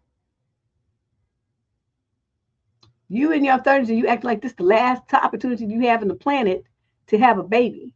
They have things called sperm banks, right? You did know that, right? You can do that. And you don't need to just have a baby with this idiot. Because you got a stupid man, you're going to have a stupid kid. Well, when they do stuff like this, but I'm scared, this and that, what they're talking about, what they're trying to do is find an excuse to stay, to find an excuse to, ignore the reality. Just like I said in the video last week, read the Sunday sermon. The reality of who this man is right there in her face. But what is she doing? But they always do that. That's it. And then she's gonna bring the kid into this hot mess, and he's gonna be like that with the kid, and she's gonna go, "Oh my God, why did I do this to my? I shouldn't." When you had an opportunity to escape this nonsense right now, that's what you need to do. I don't know if they still is abortion still legal in Illinois. That's what Chicago is. Shit, if you don't get on a fucking plane and go somewhere where it is and handle your business and stay there until you heal up and then go back home. Would I want to have a child with a man like this? Absolutely not. Not in this lifetime or the next 10. Would I want this man to be the father of my child?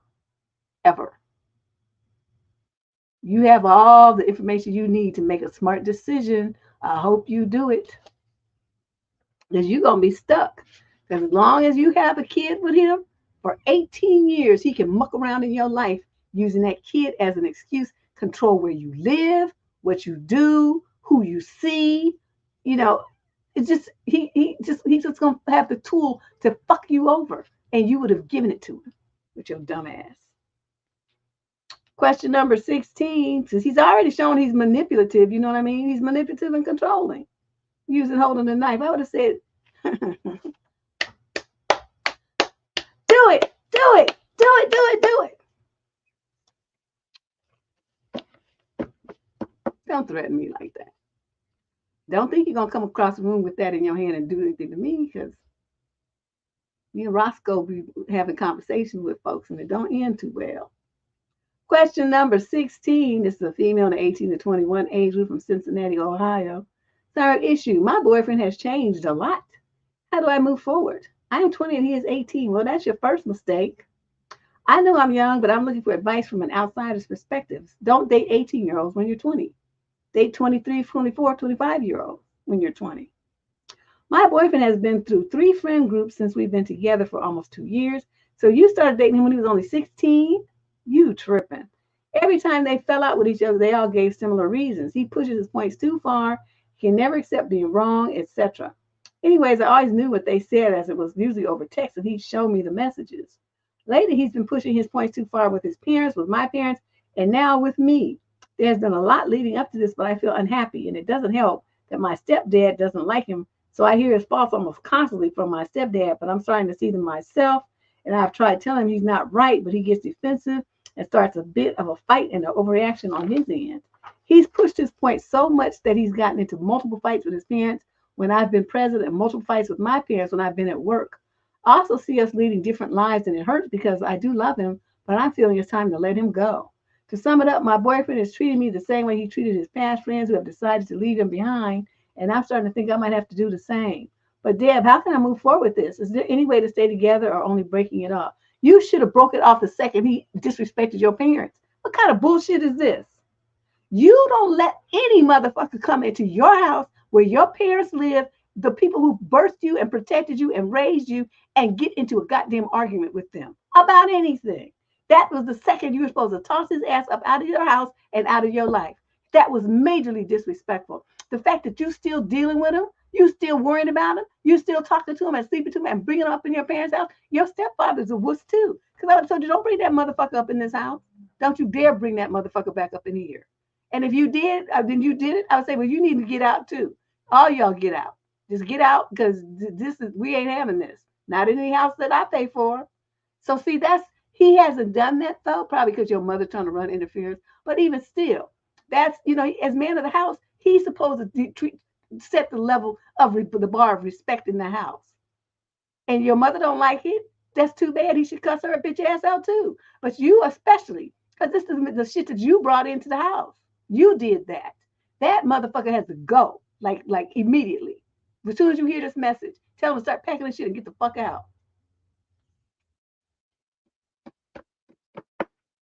Yeah. I wish, okay, first of all, somebody's came, okay, I wish a dude would have came to my house and tried to get into an argument with my father. They would have been pushing up daisies. That man was crazy. If he didn't punch your lights out and fly you across the room because he was ridiculously strong, then he would have shot somebody. And I'm like, and it would have been in his house. He would say, well, he came for me, and so I defended myself. And what's they gonna be? What they gonna say? Because I'm not gonna lie. I'm not gonna try to cover for the dude. I'm gonna be like, yeah, he was fighting with my father, and we all felt like he was trying to attack him. I'm gonna side with my daddy, and your ass just gonna be dead, and that's just the way it's gonna be. Your parents will be saying, I'll be like, yeah, but he shouldn't have come from my father in his house. He lost his mind. So now your son is. But yeah, see, this is the thing that drives me crazy about young girls these days. They don't have any sense of boundaries and respect. There's no way in this world you should have let that motherfucker talk to your parents like that and get away with it. And you said multiple fights. That means you kept bringing him in the house, letting him talk to him like that again and again. The one time I had this little white boy come to my house and my daughter and her 3 friends was there, and I heard that little motherfucker say something about bitches, something. I don't remember what it was. It was a long time ago. But I do remember the B word. I flew down them stairs. I said, what did you say? And he's like, well, something. And he said it like, proudly, like it was nothing, like he was talking about the weather or something. I said, look here, little motherfucker, you don't cuss it. You don't say stuff like that to the young ladies. Not in my house. I don't know who the fuck you think you are. And the only person who cusses in this house is me. Because I pay all the bills in this bitch. This is mine, so I'm the only one that gets to talk like that. His face starts getting ready. So he's like, well, my parents let me talk like that. Well, is this your parents' house? The answer to that question is no. So take your little narrow ass on and go to your parents' house where they let you act a fool. You're not going to come up in my house and act like that. And then I yelled at my daughter and her friends for letting him get away with that because he's saying it not once but twice. Because by the time I heard it the first time and I'm on my way downstairs, he had said it again. And then I said, oh, what did you say? Just, because you just like, did I really hear what I thought I heard? And he said it again. I'm like, oh no, cuss that little motherfucker out. He was 16 at the time. And I tossed his little ass out. But the thing about him was this kid had enough sense to figure out that he was wrong. So he came one day, I'm in my patio, right? I'm doing my little flowers and stuff. He knocks on the gate, he peeks in there. And then I'm like, oh, I'm like surprised because I had tossed his little ass out unceremoniously. And he's like, I came to apologize to flowers. It's like, I came to apologize. I brought you these flowers. I'll never act like that again. I said, oh, because he was upset because he missed the fried chicken dinner I was going to make for them. That's why they was all over there. It was getting ready to grub. He didn't get none. He got tossed out. And so he apologized and stuff. And there was some left, so I gave him a couple pieces. But yeah, that's how you don't let people disrespect you like that. And talk to, especially your parents, crazy. My daughter knew better because if her friends had talked to me like that, then the police would have had to come because that's not good. We're not doing that. So I'm not understanding why these young girls let these boyfriends talk to their parents like that. You're not talking not only not to me like that, you're not talking to my child like that, you're not talking to my parents like that, you're not talking like that, not around me. I will be the one cussing people out. It will not be you. That's how this works. Yes, it's not fair and it's not equitable. You don't like it, get out. So, you think about this, young lady, because this is some bullshit right here. Question number 17. This is a female in the 22 to 27 age group from Wichita, Kansas. Summary of issue. My reporting manager is acting weird and I feel uncomfortable. What should I do? So my reporting manager is about 36 and he has been acting off for a couple of months now. There have been subtle moments where you could call it mild flirting, but I ignored it because it wasn't overt. And I just didn't want to engage with his nonsense. So yesterday was Saturday, and he asked me for a video of an event that happened at the office. I told him I don't have it with me at the moment, but I would ask around and get it to him. Today, Sunday, he messaged me again asking for the video, to which I replied Monday. He got a little pushy and said, you said you would ask someone and send it. And I said, yeah, I'll ask on Monday. Then things took a strange turn. He replied with, don't be like this or it won't serve you good.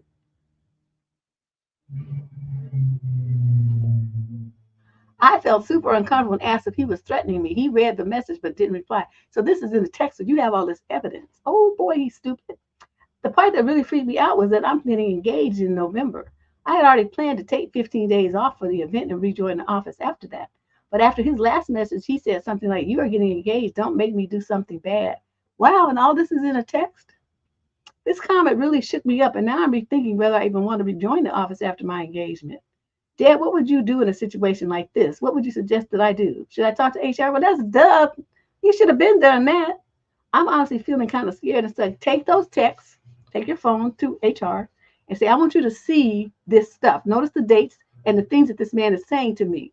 I want to get out of here. I want you to get, I want 2 weeks severance pay, and I'm going to leave today. Today's going to be my last day. This man is threatening me. Look at this last day. This is a threat.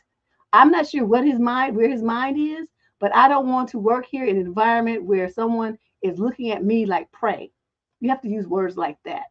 They'll be so alarmed, and they'll have all the evidence right there that he's been totally inappropriate, contacted you on the weekend and asked you stupid questions and then getting pushy about it.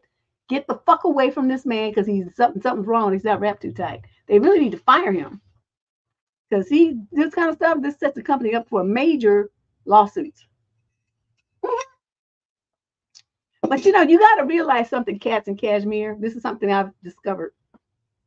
When these men are narcissists and they're so full of themselves and what they feel like is their power, they don't think that the girl is going to have enough gumption to report it to anybody and to use those texts as evidence. They never think that. They think that she's going to run scared. She's going to delete him because she'll be scared of and all this kind of stuff, and that he's going to have power over them. They never, ever think that the girls are going to turn around and use it against them. They see you as weak, powerless, and prey. Someone easily controlled and manipulated. That's why he's so much older than you, and why he's doing this, because you're young. And he knows you're going to run scared just like you're doing. But what he didn't know was that you was going to write to me, somebody who's old and knows all these games. So you go to HR with your phone and you show them the text, and you have them screenshot it and email it to whatever address they want you to email it to. Then you archive those screenshots in the cloud somewhere in case you need them for a lawsuit later. Okay? Don't leave them on the company's email server. You put that shit on your personal, like Gmail, Yahoo, whatever you got, you put it on there. Okay, so it's away from the company's ability to touch and delete and remove or edit or modify. Okay, you want it totally off of their system. And then you just wait and see what they do. But in the meantime, like I said, you're going to tell them you want 2 weeks severance pay and you want today to be your last day. And you're going to leave with your money. That's what you're going to do. You're going to go get your desk, get your shit. And then he's probably going to say, oh, well, where are you going? So you don't need to know, because I don't work here anymore. And then you leave. Okay? And that's how you have to do men like that. Especially ones bold enough to text. Stupid. Just stupid. Stupid, stupid, stupid, stupid, stupid. Question number 18. This is a female in the 18 to 21 age group from Laredo, Texas. Summary of issue. My boyfriend keeps telling his friends about something we did in the bedroom, and it's making me super uncomfortable. Wow. And you haven't dumped him? I've been dating my boyfriend for about 5 months now. I'm 18, he's 21. I dated before, but this is my first serious relationship. Recently, he's been asking me to try new things in the bedroom that wasn't really sure about, but I trusted him. Last week, he suggested something a little different. I won't go into specifics, thank you, but it was a little weird for me. I said yes because I thought it might be fun. It wasn't bad, but I mostly did it because I knew it would make him happy. I have an idea what it was. Since then, he's been talking about it with his friends. Every time I'm with him and one of his friends comes over or calls, I catch him casually mentioning it. Yesterday, I got up the nerve to ask him to stop. I told him it made me feel really exposed, like they now know these intimate details about me that I never wanted to share. He said he understood and promised he'd stop doing it, but later that day, he was telling his cousin. I brought it up again this morning and tried to explain how uncomfortable and embarrassed I feel knowing his friends and now his cousin know what I do in bed. He got defensive and told me that I was overreacting, that I need to loosen up because all guys talk about this stuff with their friends. Okay, I obviously don't know if that's true or not, but it feels so wrong to me. I feel ashamed and kind of violated that he's sharing things I thought were just between us. And I now regret even saying yes and doing it in the first place. Is it normal for some guys to talk like this about their girlfriends or friends? No, because see, what it is, what I'm not understanding is you're not really his girlfriend. You somebody he fucks. You never promoted yourself to the level of girlfriend, but to him, you just a fuck buddy. And so when he has no respect or loyalty to you, then of course he's going to talk about his adventures in bed because that's all you're there for. So you haven't gotten that yet because you're so young. You don't understand it. When a man is interested in you like that, they're very possessive and protective. They don't want other people knowing nothing about all of that. They don't even want you to be dressing to low cut and short shorts and stuff like that. They don't even like that, because they don't want their other friends getting designed. Instead, what he's doing is enticing them like a pimp, telling them what you freak shit that you'll do. So the next thing you know, they're going to be hitting you up and trying to do it too. That's the game here. What do I suggest that you do? Understand at 18 or whatever. What did you say you were? You in the 18 or 20, oh, you're 18 and he's 21. Oh yeah, see, you just a baby. So this is your first go round, your first rodeo with this kind of bullshit. So I'm here to tell you right now, this is not the kind of stuff that you tolerate. As soon as he said it the first time, you should have broke up with him that second. In the future, any man disrespects you like that, you understand what time it is, especially if they're talking about some physical stuff like that. That is a pimp game setup. He's letting his friends know what kind of shit that you'll do. So the next thing you know, he's going to be trying to get them to come over and do some, it's going to go downhill from there. Okay. He's way older than you. He's obviously been around the block a time or two more than you. And he's trifling. He's trash. He's garbage. So stop dealing with him altogether. Don't be around him. Don't be alone with him. Not go over to his house. He's not coming over to yours. You're going to go on your phone. You're going to block him and tell him that he's too disrespectful and it's over. Okay. That's what you're going to do. You don't understand how risky this situation is for you, that he's going to told all these people this. The next thing he's going to do is put an ad somewhere, talking about, well, this is what you'll do and this is your name and number and shit.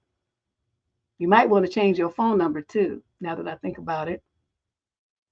If he's on your social media, block him so that none of his friends can see your stories and posts and stuff. Shut your pages down, make everything private and block him from them. This is a bad situation. You need to close ranks to protect yourself from all the bullshit that he's trying to set up to happen to you. Okay? You thinking it's your boyfriend, he cares about you and he loves you and all this shit. He doesn't. You're just a living sex toy for him. Okay? I want you to understand that. There's a difference. You're not his girlfriend. Not that girlfriend means anything anyway, but you're not even that level. Okay? Oh, there was some more to the letter on the top of the next page. She says, I forgot to mention that his friends have been teasing me about it, and that's why I feel even more ashamed. I just wanted to keep the letter as short as possible so you don't get mad at me. Well, and see, the friends are already joining in. You see what I mean? I didn't even know that part. I just saw that the letter continued. I thought that was the end of it. But okay, so I'm absolutely positively right. So now they're teasing her. So the next thing they're going to be like, well, you did it with him. Why can't you do it with me? You see where this is going? I want you to understand what time it is. All you young girls, listen to this. This is bad. This is bad. And when a dude does this kind of shit, he is not respecting you. He's not loving you. He has no fucks about you at all. Okay? Don't get it confused and twisted. Let's move on to question number 19. We got 25 questions. I'm rolling through. Female 28 to 35 from Durham, North Carolina. Summary of issue. My boyfriend of a year and a half doesn't want to move in together, quote, within the next 3 years. Okay. Why would you want him to move in with you? See, that's the thing I don't understand about y'all. You want to be acting like somebody's wife, giving away all your duties and all the perks and benefits of being somebody's wife for fucking free. What the hell is wrong with you girls? Then you're like, I want to get married. He's not going to marry you. There's no benefit to him to marry you. He already got everything you got to give when you move your ass up in his place. Shacking up, even buying houses with these clowns. Just desperate as shit. Just desperate and silly as hell. Okay, let's see what her drama is. We are both 28 and have been together for just over a year and a half. And we've experienced lots of life together, traveling, partying, the highs and lows of life. And we're super in love. He listens to me, understands me. I've never known a love like this. He's fabulous. But I am an overthinker. No, you're not. You just find ways and up. I'm the more extroverted and outgoing one. I travel a lot. I love to switch up life and be spontaneous. And I'm always making plans for us. He's more chill and content with life and his normal routine, but we love to do fun things together. I feel secure that he loves and respects me, but he doesn't make me feel 100% confident about a future together. He knows I'm an avid traveler, and I've mentioned many times I'd like to move abroad at some point. He shows a bit of interest and says, yeah, maybe I'd move abroad, but that doesn't seem genuine. He'd rather stay in the city that we're in. Well, he's just your boyfriend, girl. So you want to go somewhere, get your happy ass on the plane and go. Not your husband. The main thing is that he just bought a flat with his brother in the city we're in, which he was already in the process of when we met. He says he's got no intention of moving out within the next 3 years at least, even with me. He says he wants to get to live on his own flat property, which I totally understand and respect, but I haven't heard him once show an ounce of excitement or enthusiasm for eventually living with me because he doesn't want to live with you. He wants to live in the flat that he bought with his brother. He just likes how things are now and doesn't want to think of the future, which is stressful for me. I've brought up moving in together a few times. I'm renting on my own and would love for us to live together. He never really wants to talk about the future much. He just, let's see how it goes. We'll cross that bridge when we get to it. And I wish he was more excited. We've spoken about us getting married and having kids, which we're not ready for, but would love to someday. But when it comes to moving in, I feel like he's not keen on it. He said if he hadn't bought the flat with his brother, he probably would have rented with friends and eventually rented with me. But again, I'm the one who brings these conversations up, and it feels like he wants different things as he does. He's showing you who he is. Why aren't you paying attention? Once again, sometimes I think maybe I need to be with someone who is a bit more spontaneous like me, someone who's a bit more excited about life and wants to experience lots of stuff. But I just don't know. He feels like such a good balance of calmness and order to my overexcited mind. I'm not sure what to do. Except reality. He's not going to move in with you. He's not doesn't want to be a renter. Why would he leave a place where he's buying and have to pay half the mortgage to go and rent with you and pay half of rent? What sense does that even make?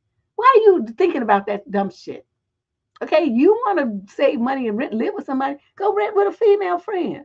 That's what you need to do. He's not going to move with you now or within 3 years from now. So if you really want that, then go find somebody else. And he doesn't want her to there. When he just bought the place, he wants to experience living there by himself. He wouldn't want her just moving in just when he just got the place. That's not how that works. When people work really hard to acquire something like that, they want to enjoy it, not share it with somebody. They want to enjoy it by themselves because by himself is how he got the shit. She didn't give him no money. He busted his ass to get all that money to use to buy that place. Him and his brother together. Okay, so they deserve to enjoy the fruits of their labor in their place by themselves without you. Okay. So I'm really not, the man has already told you what time it is, and you just keep wanting to talk about this thing that you have in your head, this fantasy that you have. It's not going to fucking happen. Go and listen to the Sunday sermon from last week. That's what you need to do because you just all on something. But he wouldn't need to see her in it. I mean, it's not like he doesn't like her. But, people don't understand that she says he's an introvert. Okay, introverts, we don't like people living with us. Okay, we could love you to death, but we love you from over there. Go over there, and I'll love you even better from over there. I'll see you. Oh, yeah, I love you so much. Stay there, though. Don't come over here because, by the time I have to interact with you too much, I'm not going to love you that much anymore because you're getting on my nerves now. And people don't understand that about introverts. We boost our energy by alone time. Extroverts boost their energy by being around people. We find that exhausting and draining. It's too much. It's just too much. Okay. And that's what he is. And she notes all the differences. She has all the facts. She spilled them all out. But it's like, she's not connecting the dots in her mind to figure out what this man is all about. She's not getting it. Okay, question 20 of 25 questions. We're rolling right along here. Tomorrow we're going to do the DNN. Normally that would be today, but it's going to be tomorrow. This is the DNN, the Dusty News Network. Oh yeah, look at that. Those dates got so changed because of all the different stuff that happened in my life. They postponed this. We're going into October with the DNN. Same thing that happened last time. But yeah, that's the Dusty News Network. It's on tomorrow instead of today. We're doing an advice question that was supposed to be on Wednesday today. Okay, question 20. Male 22 to 27 from Chicago. So I'm at an issue. My girlfriend don't call me by any nickname. She only addresses me with you, he, him. What should I do? At least she ain't calling you they. I've been dating. I'm sorry, that was mean. I've been dating my girlfriend for 6 years now, and when I see other couples, I get jealous because my girlfriend only uses you, he, him to address me. She don't take my name. She don't call me honey or with any other nickname. And whenever I mention it to her, she tells me that it's not natural for her to call people with their name, which is not true. She uses nicknames for her friends, and she talks to her dog in a way that makes me want to wish I was a dog. Please tell me what you would do, and if you were in my shoes, what would you be bothered by this? I'm not a baby. We are both 25, but this is really messing with me. I'd appreciate any advice in this matter. Please help me, Auntie. My dear son, you're in a relationship where, okay, my three foundational rules: you have to have respect, you have to be with somebody who's a person of their words, you can count on them, and the third and most vital part, the person has to be willing and put forth the effort to give you the relationship that you need to feel safe, secure, and loved. She has broken at least one of those, and I'm kind of thinking the respect one too, because she won't even call you by your name. She calls you by some, you know, weird label. So I'm wondering if you're feeling that unhappy and unloved and disrespected and unappreciated and stuff like that, why are you still there? You've been dating, what'd you say, 6 years? Why? Why? Why are you doing that to yourself? You're in your 20s. Okay, extricate yourself from this situation. I know it's going to be hard. You've been doing it for so long. You're going to miss her a lot. It's not going to be easy. But what you have to do is realize that this is who she is. You have to accept that. This is who she is. She's never going to give you the relationship that you want. Is she capable of it? Don't sound like it. Not if she hadn't done it after all these years, she probably not can't do it. It's not in her to do. Okay. And you want that romantic feeling. You want to be called honey, baby, sweetie, darling, my little chocolate cupcake, my buns, man, whatever, juicy lips. I mean, all that kind of shit. That shit is cute. It's fun to think of those little nicknames, especially the ones that you only use, in the privacy of your own home. And she's not providing you with that. So you have to make a decision how long you're going to put up with that nonsense. Okay?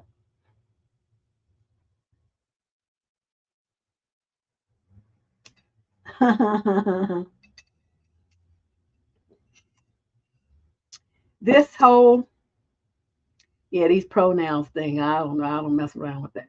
Question number 21. This is a female. She's black, 22 to 27 age group from Los Angeles. The male is Asian. He's 28 to 34. Some issue. My boyfriend called me dirty. Oh. For context, I am a black female with dreadlocks, and my boyfriend is an Asian male. Last week, I was telling him a bit about locks and black hair care. Not sure how the topic came up, but I was basically just saying it's not usually recommended for black people to wash their hair daily, as our hair is dry and doesn't really get oily on its own. So people wash their hair maybe once a week, and that's fine.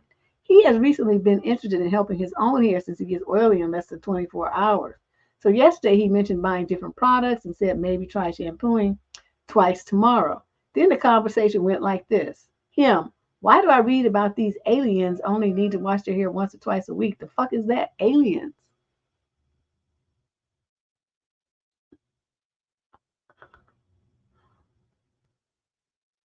Me? Well, I don't have your type of hair. Him, I've always showered daily.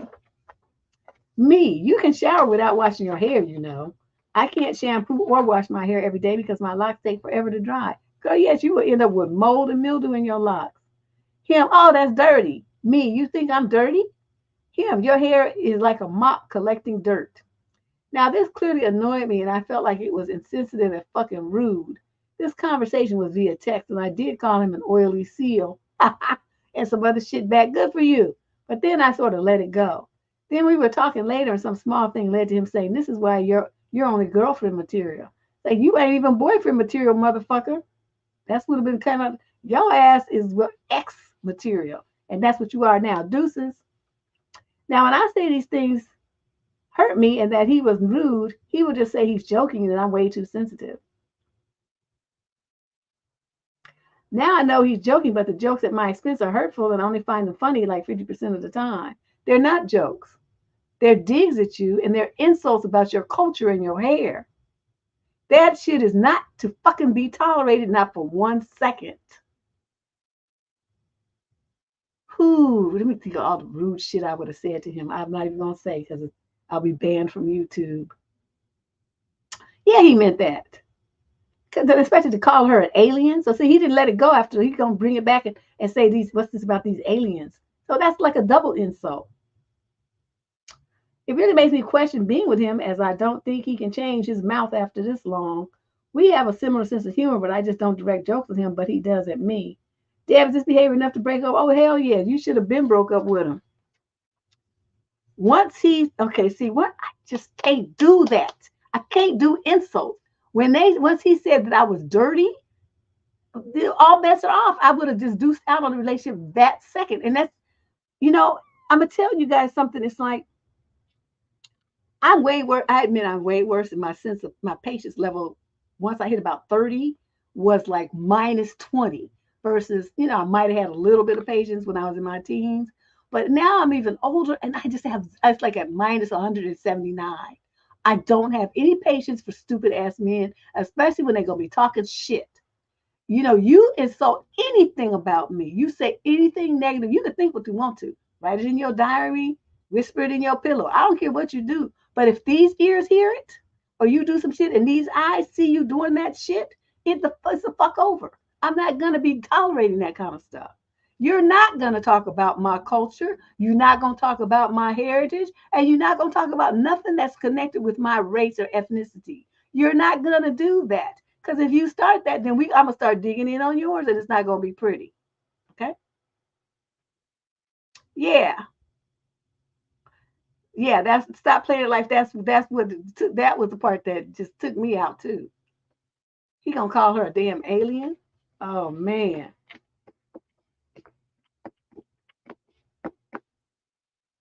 You see, unlike the Asian man I met last week when I was in San Diego, he's like, "Oh, you're so beautiful. I love your hair.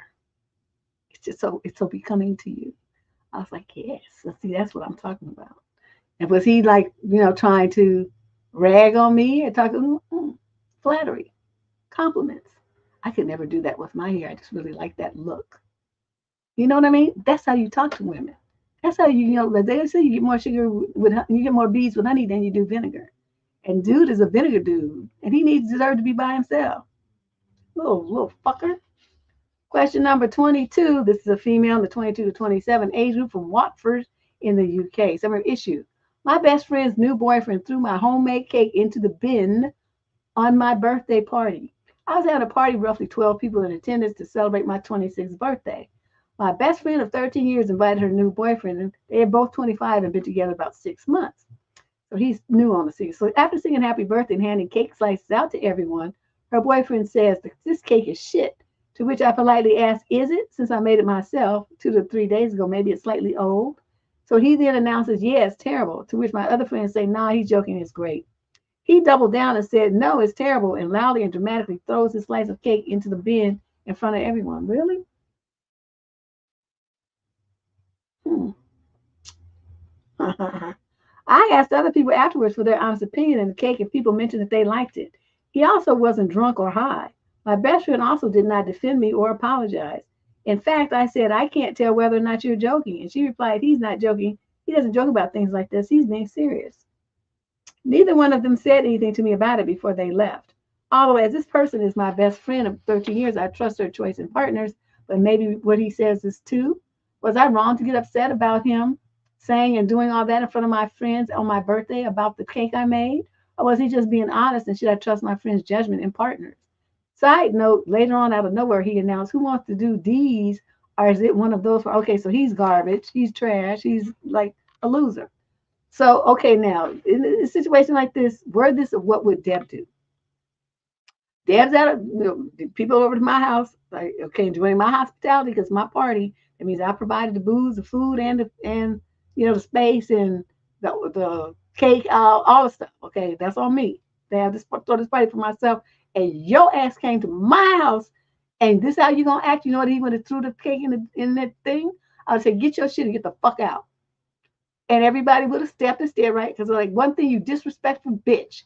Get the fuck out of my house now. And you, friend, take your ass with him. And both of y'all get the hell out of here. Because one thing we're not going to do is have no bullshit like this going on in my house at my party. Get the fuck out. Now, that's what I would have said. And if they hesitated, then it would have been like, let me go to my room and get Roscoe right quick.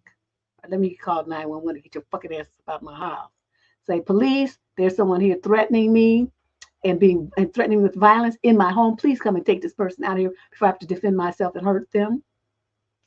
But yeah, so we're not doing that. That's what I'm saying. There's like my level of patience for bullshit these days is like so fucking low. I'm not tolerating it. I'm not gonna tolerate. I don't care if you're my friend. I don't care if you're my relative. We're not doing that. So I'm not. You know, you would most likely want to know. You know why he did that? Because he wanted attention.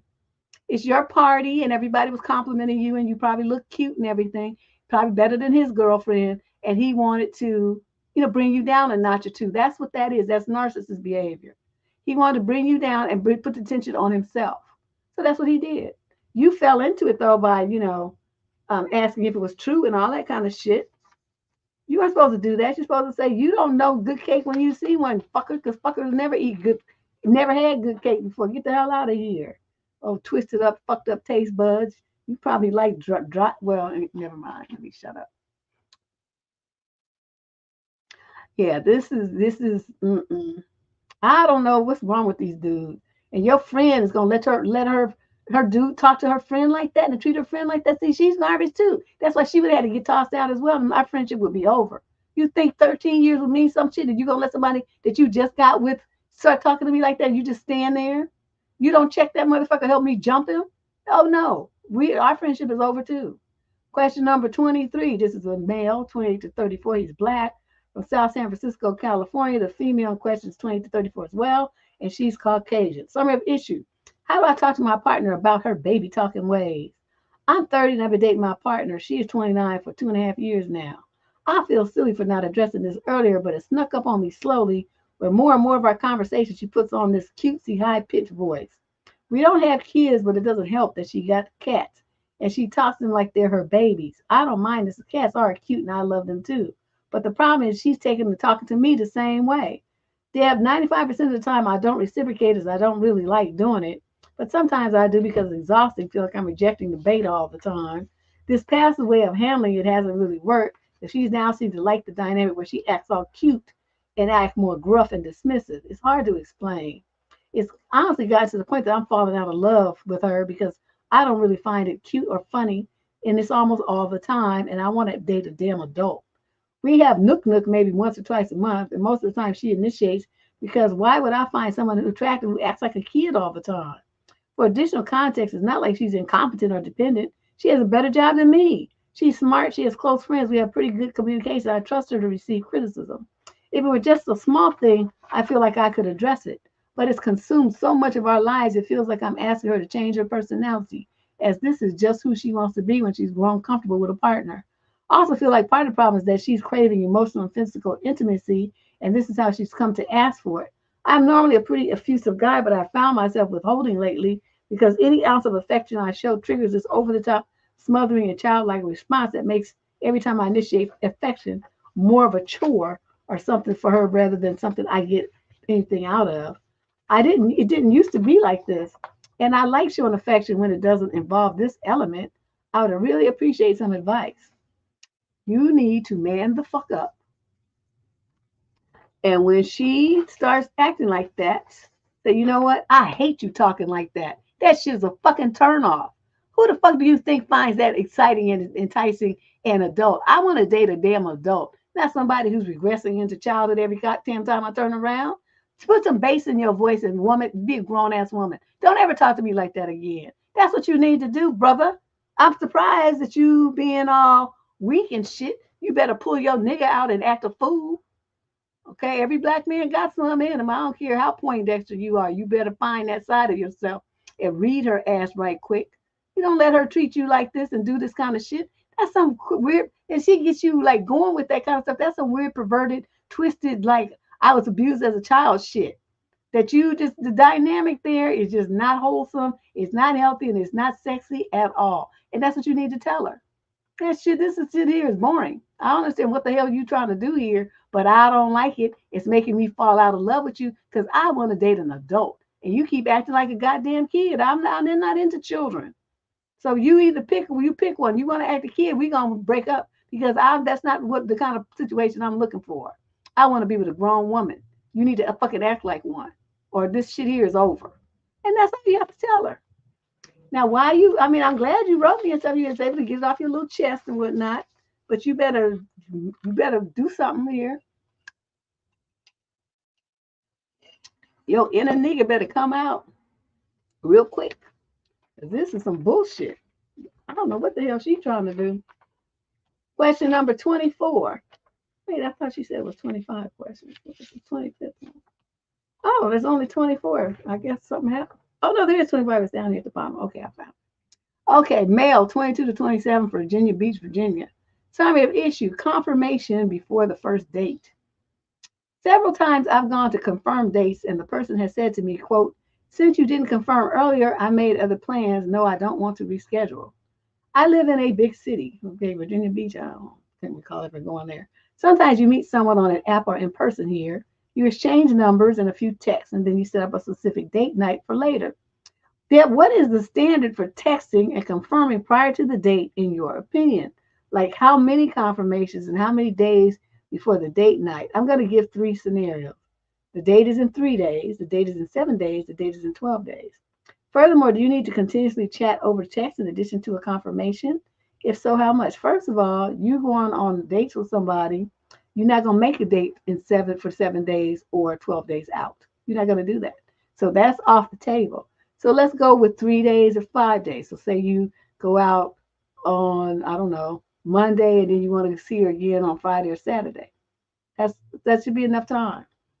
How should you do that? Yes, you should be chatting in the interim. You should have the conversation to be peppered with things like, oh, I can't wait for us, to get together on whatever, Saturday, Friday, whatever it is. And, I'm really looking forward to that. Okay. You drop little things like that to let her know that you're still on your mind, that you're still planning to go. And it's, you're reconfirming the date and the time. If you have not, you just made a vague thing. You say, oh, yeah, by the way, about what time do you think, you'll be ready? Do you want me to pick you up, or do you want to just meet me there? You have little conversations like that in the interim, so she knows that this plan is firm in your mind. It's really going to happen. You don't need to officially confirm it. This should happen in a conversational way. Okay, that's how it should happen. You need to confirm the day before and then again the morning of. Well, I think if he did it my way, where you confirm me right along, the final confirmation is, just that, yeah, not the day before, just the day of. Just say, okay, everything's still going okay. You still, 7 o'clock still good. You want me to come earlier, a little later? What's going on? So it's not really a confirmation per se. It's not a direct confirmation, but it's conversation about what you guys are going to do. That's the way I prefer that guys handle it. And then it's not so intimidating. It's not so direct.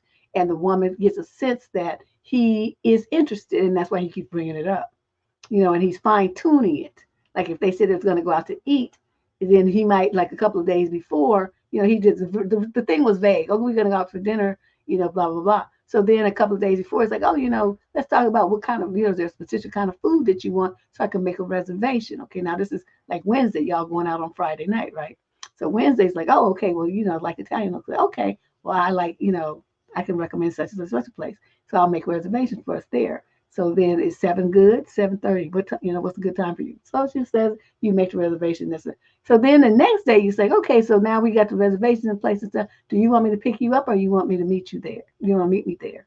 You see how I'm putting this out, so that each time he's still connecting with her. They're still talking about the date, but each time he's adding another layer of details to it. So it's confirmation, it's confirmation, it's reconfirmation. And the morning of, he just, or whatever, that afternoon, he just double checks to make sure that the time is still good. You want me to come early? You want me to come later? Has anything happened? What's going on? And then there you go. That's how if I were a dude, that's how I would do it. I would not be sending no text. Oh, I'm just confirming this. No, that's not romantic and that's not sexy. That's not how you do it. You want to have a little conversation with her. You want to be clouded in some other words to show interest in her. How's your day going? I was thinking about you all day. And I don't know what perfume you had on the other day, but that smells so good. Can you wear that again when we get together on Friday night? See how I did that? See how I did that? That's what you do, dudes. It's not necessary to go through all these changes you're trying to, 7 days and 12 days. Who puts the date out that far? My God. And the final question of the day, question 25. It's a female, 18 to 21, from Carmel, Indiana. Summary of issue. How do I respond to my friend telling me that she has been hooking up with my crush for the past 2 weeks? Okay, here we go again. She told me in a lot of details their physical stuff, as well as telling me how they've been having little dates, despite her saying it's only physical. I moved out of the state to transfer college, and I'm so hurt by this, but I also feel like I can't say anything because I don't even live there at the moment. But as dramatic as it sounds, I feel betrayed. Well, you should feel stupid because, hey, okay, your crush, you crushed on him, but he didn't crush back, right? If he had crushed back, then you two would have been together. But you're not. He likes her, and so he's with her, right? So why are you tripping about it and being hurt and all this kind of stuff is kind of amazing.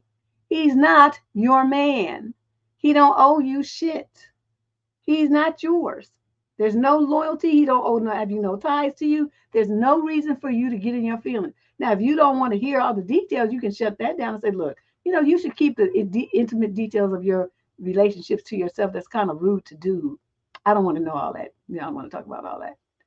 And then switch the subject. If she insists on it, then just hang up the phone and say, well, look, you keep violating my boundaries, so I'm going to hang up now. That's all you have to do. It's not that hard. Y'all just be making life so hard for yourself because you don't have any boundaries and you have no spine. You just let people run roughshod over you. One it up. You can't go through life like this. Just letting people just treat you any old kind of way.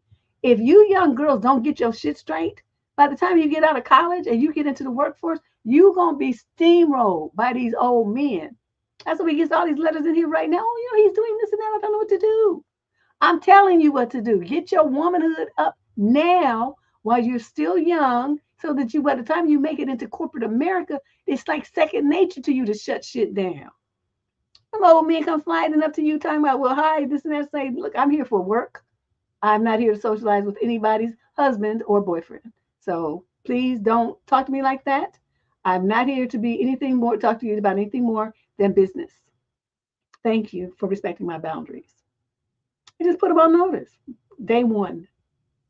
So, you're going to get it like they're going to be like, oh, okay. You don't have to, they do that kind of stuff because they have to be all fucking dramatic and all of that. But, I'm telling you guys, you ladies, you young ones, got to get together. You got to get together. This world has changed tremendously. Men don't have the respect for women that they used to. Too many of these dudes are predators. And go after these really young girls, these dudes in their 30s and 40s. You just out of college, you're 22, 23 years old. They see you as like prey. So get it together. Get your minds right. Listen to all the videos on this channel about establishing and maintaining boundaries and practice those things. So that by the time you get out of school, it will be second nature to you. And nobody will be able to run these games on you. You'll be game proof. Okay, that's what we want to hear. All right, so come back here tomorrow. But if you're not a subscriber to this channel, feel free to become one. We'll be here tomorrow talking about doing our Dusty News Network show. Just stupid is a stupid, has no redeeming value whatsoever than just to make you laugh. But it's something we do in the summertime and now on into the fall, early fall. But that'll be, what time is tomorrow? I don't remember. Let's just make it 6 o'clock. We'll just do 6 o'clock tomorrow too. And then I will see y'all then, okay? You hit that subscribe button, hit that instant notification button. Bye, y'all.